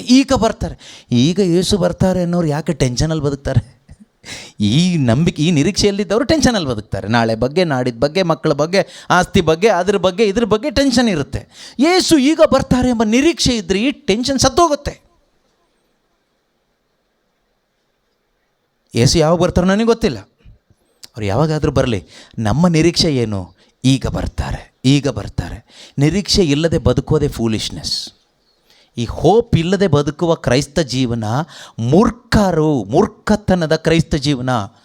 ಕ್ರೈಸ್ತರಾದ ನಮಗಿರ್ತಕ್ಕಂಥ ಭರವಸೆ ಏನು ಕೇಳಿದರೆ, Jesus will come soon. Soon ಅನ್ನೋದಕ್ಕಿಂತ ನಾವು, ಯೇಸು ಈಗ ಬರ್ತಾರೆ. ನಾವು ದೊಡ್ಡಕ್ಕೆ ಹೇಳ್ತೀವಿ ಭರವಸೆ ಯಾತ್ರಿಕರು ನಾವು ಅಂತ. ಯಾವ ಭರವಸೆ? ಈ ಭರವಸೆ ಇಲ್ಲದಿದ್ದರೆ ಎಲ್ಲಿಗೆ ಯಾತ್ರೆ? ಈ ಭರವಸೆ ಇದೆಯಾ ನಿಮಗೆ? ಪ್ರಶ್ನೆ. 5 ಜನ foolish virgins, they carried lamp without oil. Do you have oil in your life? Oil of the Holy Spirit. ಪವಿತ್ರಾತ್ಮ ಆಗಿರ್ತಕ್ಕಂಥ ಆ ಆಯಿಲ್ ನಮ್ಮ ಲೈಫಲ್ಲಿ ಇದೆಯಾ? ಇದ್ದರೆ ನಮ್ಮ ದೀಪ ಉರಿತಾ ಇರುತ್ತೆ, ನಮ್ಮ ಜೀವನ ಉರಿತಾ ಇರುತ್ತೆ. ಉರಿಯೋದಂದ್ರೆ ಏನು ಗೊತ್ತಾ? ನಮ್ಮ ಜೀವಿತದ ಮುಖಾಂತರ ಕ್ರಿಸ್ತನು ಪ್ರಕಟವಾಗ್ತಾ ಇರ್ತಾನೆ. Jesus will reveal through your life because he is the true light of the world. ಜಗಜ್ಯೋತಿ ಯೇಸು ನಮ್ಮ ಜೀವನದ ಎಂಬ ದೀಪದ ಮುಖಾಂತರವಾಗಿ ಯೇಸು ಪ್ರಕಟವಾಗ್ತಾ ಇರ್ತಾರೆ. ಯಾವಾಗ? ನಮ್ಮೊಳಗಡೆ ಹೋಲಿ ಸ್ಪಿರಿಟ್ ಇದ್ದರೆ. ಇಲ್ಲದೇ ಇದ್ದರೆ ನಾನು ಮಾತ್ರ ಪ್ರಕಟ ಆಗ್ತಾ ಇರ್ತೀನಿ. ನಾನು ಯಾರು? ನಾನು ನಾನು ನಾನು ನಾನು ಯೇಸು ಅಲ್ಲ. ಅದು ಸುಮ್ಮನೆ ಎಣ್ಣೆ ಒಂದು ದೀಪ ಅಷ್ಟೇ, ಒಳಗಡೆ ಎಣ್ಣೆ ಇಲ್ಲ. ದೀಪದ ಬತ್ತಿ ಇದೆ, ದೀಪ ಇದೆ, ಸುಣ್ಣಂಬಳಿದ ಸಮಾಧಿ ಥರ. There is no oil inside. Yesu ಹೇಳ್ತಾರೆ 5 ಜನ ಅವಿವೇಕಿಗಳು, ಮೂರ್ಖರು ಅಂತ. ಈ ಮೂರ್ಖರು ಅಂತೂ ಸುಮಾರು ಕೇಳಿಸ್ಕೊಂಡು, ಇದರಲ್ಲಿ ಯಾವ ಗುಂಪಲ್ಲಿ ನಾವಿದ್ದೀವೋ ನಮಗೆ ಗೊತ್ತಿಲ್ಲ. ಯಾವುದಾದ್ರೂ ಒಂದು ಗುಂಪಲ್ಲಿ ಇರ್ತೀವಿ. ಅದಕ್ಕೇನು ಇಷ್ಟೆಲ್ಲ ಯೇಸು ಸ್ವಾಮಿ ಹೇಳಿದ್ದು. ಆದ್ದರಿಂದ ನಮ್ಮ ಎಲ್ಲ ಮೂರ್ಖತನದಿಂದ ಹೊರಗೆ ಬರಲಿಕ್ಕೆ ಈ ಸತ್ಯವನ್ನು ದೇವರು ನಮಗೆ ತಿಳಿಸ್ಕೊಟ್ಟಿದ್ದಾರೆ. ನಾವೇನು ಮಾಡಬೇಕು ಕೇಳಿದರೆ, ದೇವರ ವಾಕ್ಯವನ್ನು ನಂಬಬೇಕು ಅಷ್ಟೇ. ದೇವರು ಹೇಳಿರೋ ಆತನ್ನು ನಂಬಬೇಕು. ಕಡೆಯದಾಗ ಒಂದು ವಾಕ್ಯ ಓದಿ ನಾನು ನಿಲ್ಲಿಸ್ತೀನಿ, ಸಮಯ ಆಗೋಯ್ತು. ಲೂಕನು ಬರೆದ ಶುಭ ಸಂದೇಶ 12ನೇ ಅಧ್ಯಾಯ, ಅದೇ ಅಧ್ಯಾಯದಲ್ಲೇ ಈ ದಿನದ ಗಾಸ್ಪಲ್ ರೀಡಿಂಗಲ್ಲೇ ಇರೋಣ. 15ನೇ ವಾಕ್ಯ ಏನು ಹೇಳುತ್ತೆ ನೋಡೋಣ. 12:15. ಅನಂತರ ಜನರನ್ನು ಉದ್ದೇಶಿಸಿ ಎಚ್ಚರಿಕೆ, ಯಾವ ವಿಧವಾದ ಲೋಭಕ್ಕೂ ಒಳಗಾಗದಂತೆ ಜಾಗರೂಕರಾಗಿರಿ. ಓಕೆ. ಏಕೆಂದರೆ ಒಬ್ಬನಿಗೆ ಎಷ್ಟೇ ಸಿರಿ ಸಂಪತ್ತಿರಲಿ ಅವನ ನಿಜವಾದ ಜೀವನ, ಅವನ ಟ್ರೂ ಲೈಫ್ ಅನ್ನೋದು ಅದನ್ನು ಅವಲಂಬಿಸಿ ಇಲ್ಲ. ಇದನ್ನು ಯೇಸು ಸ್ವಾಮಿನೇ ಹೇಳಿದ ಮೇಲೆ ನಾವು ದುಡ್ಡಿನ ಬಗ್ಗೆ ಆಗಲಿ ಈ ಲೈಫ್ ಬಗ್ಗೆ ಆಗಲಿ ತಲೆ ಕೆಡ್ಸ್ಕೊಳಕ್ಕೆ ಹೋಗ್ತಾ ಇದ್ದೀವಿ ಅಂದರೆ ನಾವು ಫೂಲ್ಸ್ ಅಂತಲೇ ಅರ್ಥ. ಇಷ್ಟು ಕ್ಲಿಯರ್ ಆಗಿ ಜೀಸಸ್ ಹೇಳಿದ್ದಾರೆ. Take care, be on your guard against all kinds of greed, for one's life does not consist in the abundance of possessions. ಆತನಿಗೆ ಏನೆಲ್ಲ ಪೊಸೆಷನ್ಸ್ ಇದೆಯೋ ಅದನ್ನು ಆಧರಿಸಿ ಇಲ್ಲ. ಅವನಿಗೇನೆಲ್ಲ ಆಸ್ತಿ ಪಾಸ್ತಿ ಅಂತಸ್ತು ಸ್ಥಾನ ಮಾನ ಅದು ಇದು, ಒಳ್ಳೆ ಆರೋಗ್ಯ ಇರ್ಬೋದು, ಸಂಪತ್ತಿರ್ಬೋದು, ಟ್ಯಾಲೆಂಟ್ ಇರ್ಬೋದು, ಇದನ್ನು ಆಧರಿಸಿ ಇಲ್ಲ ಒಬ್ಬನ ಜೀವನ. ಈ ಲೈಫ್ ಅಂತ ಹೇಳುವಾಗ ಇಟರ್ನಲ್ ಲೈಫ್, ಯಾವುದು ನಿತ್ಯ ಜೀವಕ್ಕೆ ಸಂಬಂಧ ಇಲ್ಲದೆ ಇರೋದು. ಈ ಅಳಿದು ಹೋಗುವ ಜೀವನಕ್ಕೆ ಮಾತ್ರ ಸಂಬಂಧ ಇದೆ. ನಮಗೆ ನಂಬಿಕೆ ಇರೋದು ನಿತ್ಯ ಜೀವ. ಆದರೆ ಇಲ್ಲಿ ಏನಿದ್ರೇನು, ಏನಿಲ್ಲದೆ ಇದ್ದರೆ ಏನು? Who cares? Take care, be on your guard against all kinds of greed. ಎಲ್ಲ ವಿಧವಾದ ಲೋಭಕ್ಕೂ ಅಥವಾ ಯಾವ ವಿಧವಾದ ಲೋಭಕ್ಕೂ ಒಳಗಾಗದಂತೆ. ಲೋಭ ಅಂದರೆ ಏನು? ದುರಾಸೆ ಅನ್ನೋದಕ್ಕಿಂತ ಆಸೆ ಅಂತಲೇ ತಗೋಬೇಡಿ. ದುರಾಸೆ ಅಂದರೆ ಎಲ್ಲರೂ ಹೇಳ್ತಾರೆ ನಮಗೇನು ದುರಾಸೆ ಇಲ್ಲ ಬ್ರದರ್ ಅಂತಲೇ ಹೇಳೋದು ಎಲ್ಲರೂ. ಯಾಕಂದ್ರೆ ನಾವೆಲ್ಲ ಕರಿಸ್ಮ್ಯಾಟಿಕ್ ಅಲ್ವಾ. ಕರಿಸ್ಮ್ಯಾಟಿಕಲ್ಲಿ ಇರೋದ್ರಿಂದ ತುಂಬ ವಾಕ್ಯಗಳೆಲ್ಲ ಕಲ್ತ್ಕೊಂಡಿರೋದ್ರಿಂದ ನಾವು ಸ್ವಲ್ಪ ಬುದ್ಧಿವಂತರು. ನಾವು ಹೇಳ್ತೀವಿ ನಮಗೆ ಆಸೆ, ದುರಾಸೆ ಇಲ್ಲ ಬ್ರದರ್. ನಮಗೇನಂದರೆ ಒಂದು ಆಸೆ, ಇದೊಂದು ಆಸೆ ಅಷ್ಟೇ, ದುರಾಸೆ ಇಲ್ಲ. ಅದರಿಂದ ಇಲ್ಲಿ ಹೇಳಿರೋದು ಈಗ ಸದ್ಯಕ್ಕೆ ಲಸ್ಟ್ ಅಥವಾ ಗ್ರೀಡ್ ಅಂತ ಹೇಳಿರೋದು ಆಸೆನೇ. ಏನು ಆಸೆ? ನಿಮಗೆಲ್ಲ ಏನು ಆಸೆ ಇದೆ? ನಿಮಗೇನು ಆಸೆ ಇದೆಯೋ ಅದೇ ದುರಾಸೆ. ಅದು ಯೇಸು ಅಲ್ಲದೆ ಇದ್ದರೆ, ನಿತ್ಯ ಜೀವಕ್ಕೆ ಸಂಬಂಧಪಟ್ಟಿದ್ದು ಅಲ್ಲದೆ ಇದ್ದರೆ, ಅದನ್ನೇ ದುರಾಸೆ ಅಂತಲೇ ತಗೊಳ್ಳಿ. ಯಾಕೆಂದರೆ ದೇವರು ಹೇಳಿದ್ದಾರೆ, ತಿನ್ನಲು ಏನು, ಹೊದೆಯಲು ಏನು, ಕುಡಿಯಲು ಏನು ಅಂತ ಚಿಂತೆ ಮಾಡಬೇಡಿ. ಅದಕ್ಕೂ ಕೂಡ ಚಿಂತೆ ಮಾಡಬೇಡಿ ಅಂದರೆ ನಾವು ಅದಕ್ಕೂ ಮಿತಿ ಮೀರಿದ್ದೆಲ್ಲ ಚಿಂತೆ ಮಾಡಿಬಿಡ್ತೀವಿ. ಹಾಗಾದರೆ ಅದೇ ದುರಾಸೆ.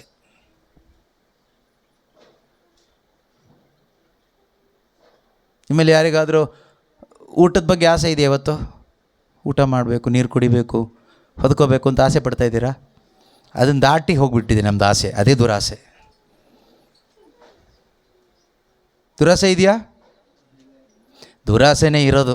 ಏನು ನಾಟಕ ಮಾಡೋದು ಬೇಡ ಯಾರು, ಎಲ್ಲರಲ್ಲೂ ಇರೋದು ದುರಾಸೆನೇ. ಯೇಸು ಸ್ವಾಮಿ ಹೇಳ್ತಾ ಇದ್ದಾರೆ, ಮಾನಸಾಂತರ ಪಡಿ, ಎಚ್ಚರಿಕೆ, ಯಾವ ವಿಧವಾದ ಲೋಭಕ್ಕೂ ಒಳಗಾಗದಂತೆ ಜಾಗರೂಕರಾಗಿರಿ. ಏಕೆಂದರೆ ಒಬ್ಬನಿಗೆ ಎಷ್ಟೇ ಸಿರಿ ಸಂಪತ್ತಿರಲಿ, ಏನೇ ಇರಲಿ, ಅವನ ನಿಜವಾದ ಜೀವನ ಅದನ್ನು ಅವಲಂಬಿಸಿಲ್ಲ. ಎದ್ದು ನಿಂತ್ಕೊಳ್ಳೋಣ. ಒಂದು ಕ್ಷಣ ನಾವು ಕೇಳಿಸಿಕೊಂಡಂಥ ವಾಕ್ಯವನ್ನು ನಾವು ಅಲ್ಲಗಳೆಯದೆ, without despising the wisdom of God and the instructions of God, let us surrender our hearts and minds to the instructions of God. ಕೇಳಿಸಿಕೊಂಡಂಥ ದೇವರ ಉಪದೇಶಕ್ಕೆ ನಮ್ಮ ಹೃದಯಗಳನ್ನು ಒಪ್ಪಿಸಿಕೊಡೋಣ. ಪ್ರೀತಿಯ ಸಹೋದರ ಸಹೋದರಿಯರ, ದೇವರೇ, ನನಗೆ ನೀನು ಬೇಕು, ನೀನು ಮಾತ್ರ ಸಾಕು ಸ್ವಾಮಿ. ಅಳಿದು ಹೋಗುವ ಈ ಲೋಕಕ್ಕಾಗಿ ನಾನು ಜೀವಿಸದೆ ಶಾಶ್ವತವಾದ ಆ ಜೀವನಕ್ಕಾಗಿ ನಾನು ಬದುಕುವಂತೆ ನನಗೆ ಸಹಾಯ ಮಾಡಿ ಪವಿತ್ರಾತ್ಮರೇ. ನನ್ನಲ್ಲಿರುವ ಎಲ್ಲ ಮೂರ್ಖತನವನ್ನು ನನಗೆ ತೋರಿಸಿಕೊಟ್ಟಿದ್ದಕ್ಕಾಗಿ ಸ್ತೋತ್ರ ಅಪ್ಪ. ಎಷ್ಟೋ ಕ್ಷೇತ್ರಗಳಲ್ಲಿ ಕರ್ತನೆ ನಾನು ಮೂರ್ಖನಾಗಿದ್ದೀನಿ ಸ್ವಾಮಿ, ನನ್ನನ್ನು ಕ್ಷಮಿಸಿರಿ ಯೇಸುವೆ. ನಿಮ್ಮ ವಾಕ್ಯ ಎಂಬ ಕನ್ನಡಿಯ ಮುಂದೆ ನಿಂತಾಗ ಕರ್ತನೆ ನನ್ನ ಮೂರ್ಖತನ ನನಗೆ ಕಾಣಿಸಿದೆ ಸ್ವಾಮಿ.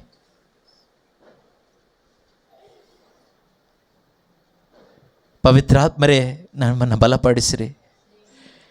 ಈ ಮೂರ್ಖತನಗಳನ್ನು ಜಯಿಸಿ ಯೇಸುವಿಗೆ ಸಾಕ್ಷಿಯಾಗಿ ಬದುಕುವಂತೆ, ನಿತ್ಯ ಜೀವಕ್ಕಾಗಿ ಬದುಕುವಂತೆ ನಮ್ಮನ್ನು ಬಲಪಡಿಸಿರಿ.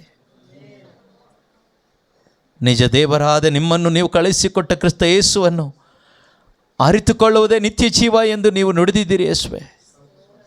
ಆ ವಾಕ್ಯವನ್ನು ನಮ್ಮ ಜೀವಿತದಲ್ಲಿ ಕಾರ್ಯರೂಪದಲ್ಲಿ ಜೀವಿಸುವಂತೆ ಪವಿತ್ರಾತ್ಮರೇ ನಮಗೆ ಸಹಾಯ ಮಾಡಿ ಸ್ವಾಮಿ.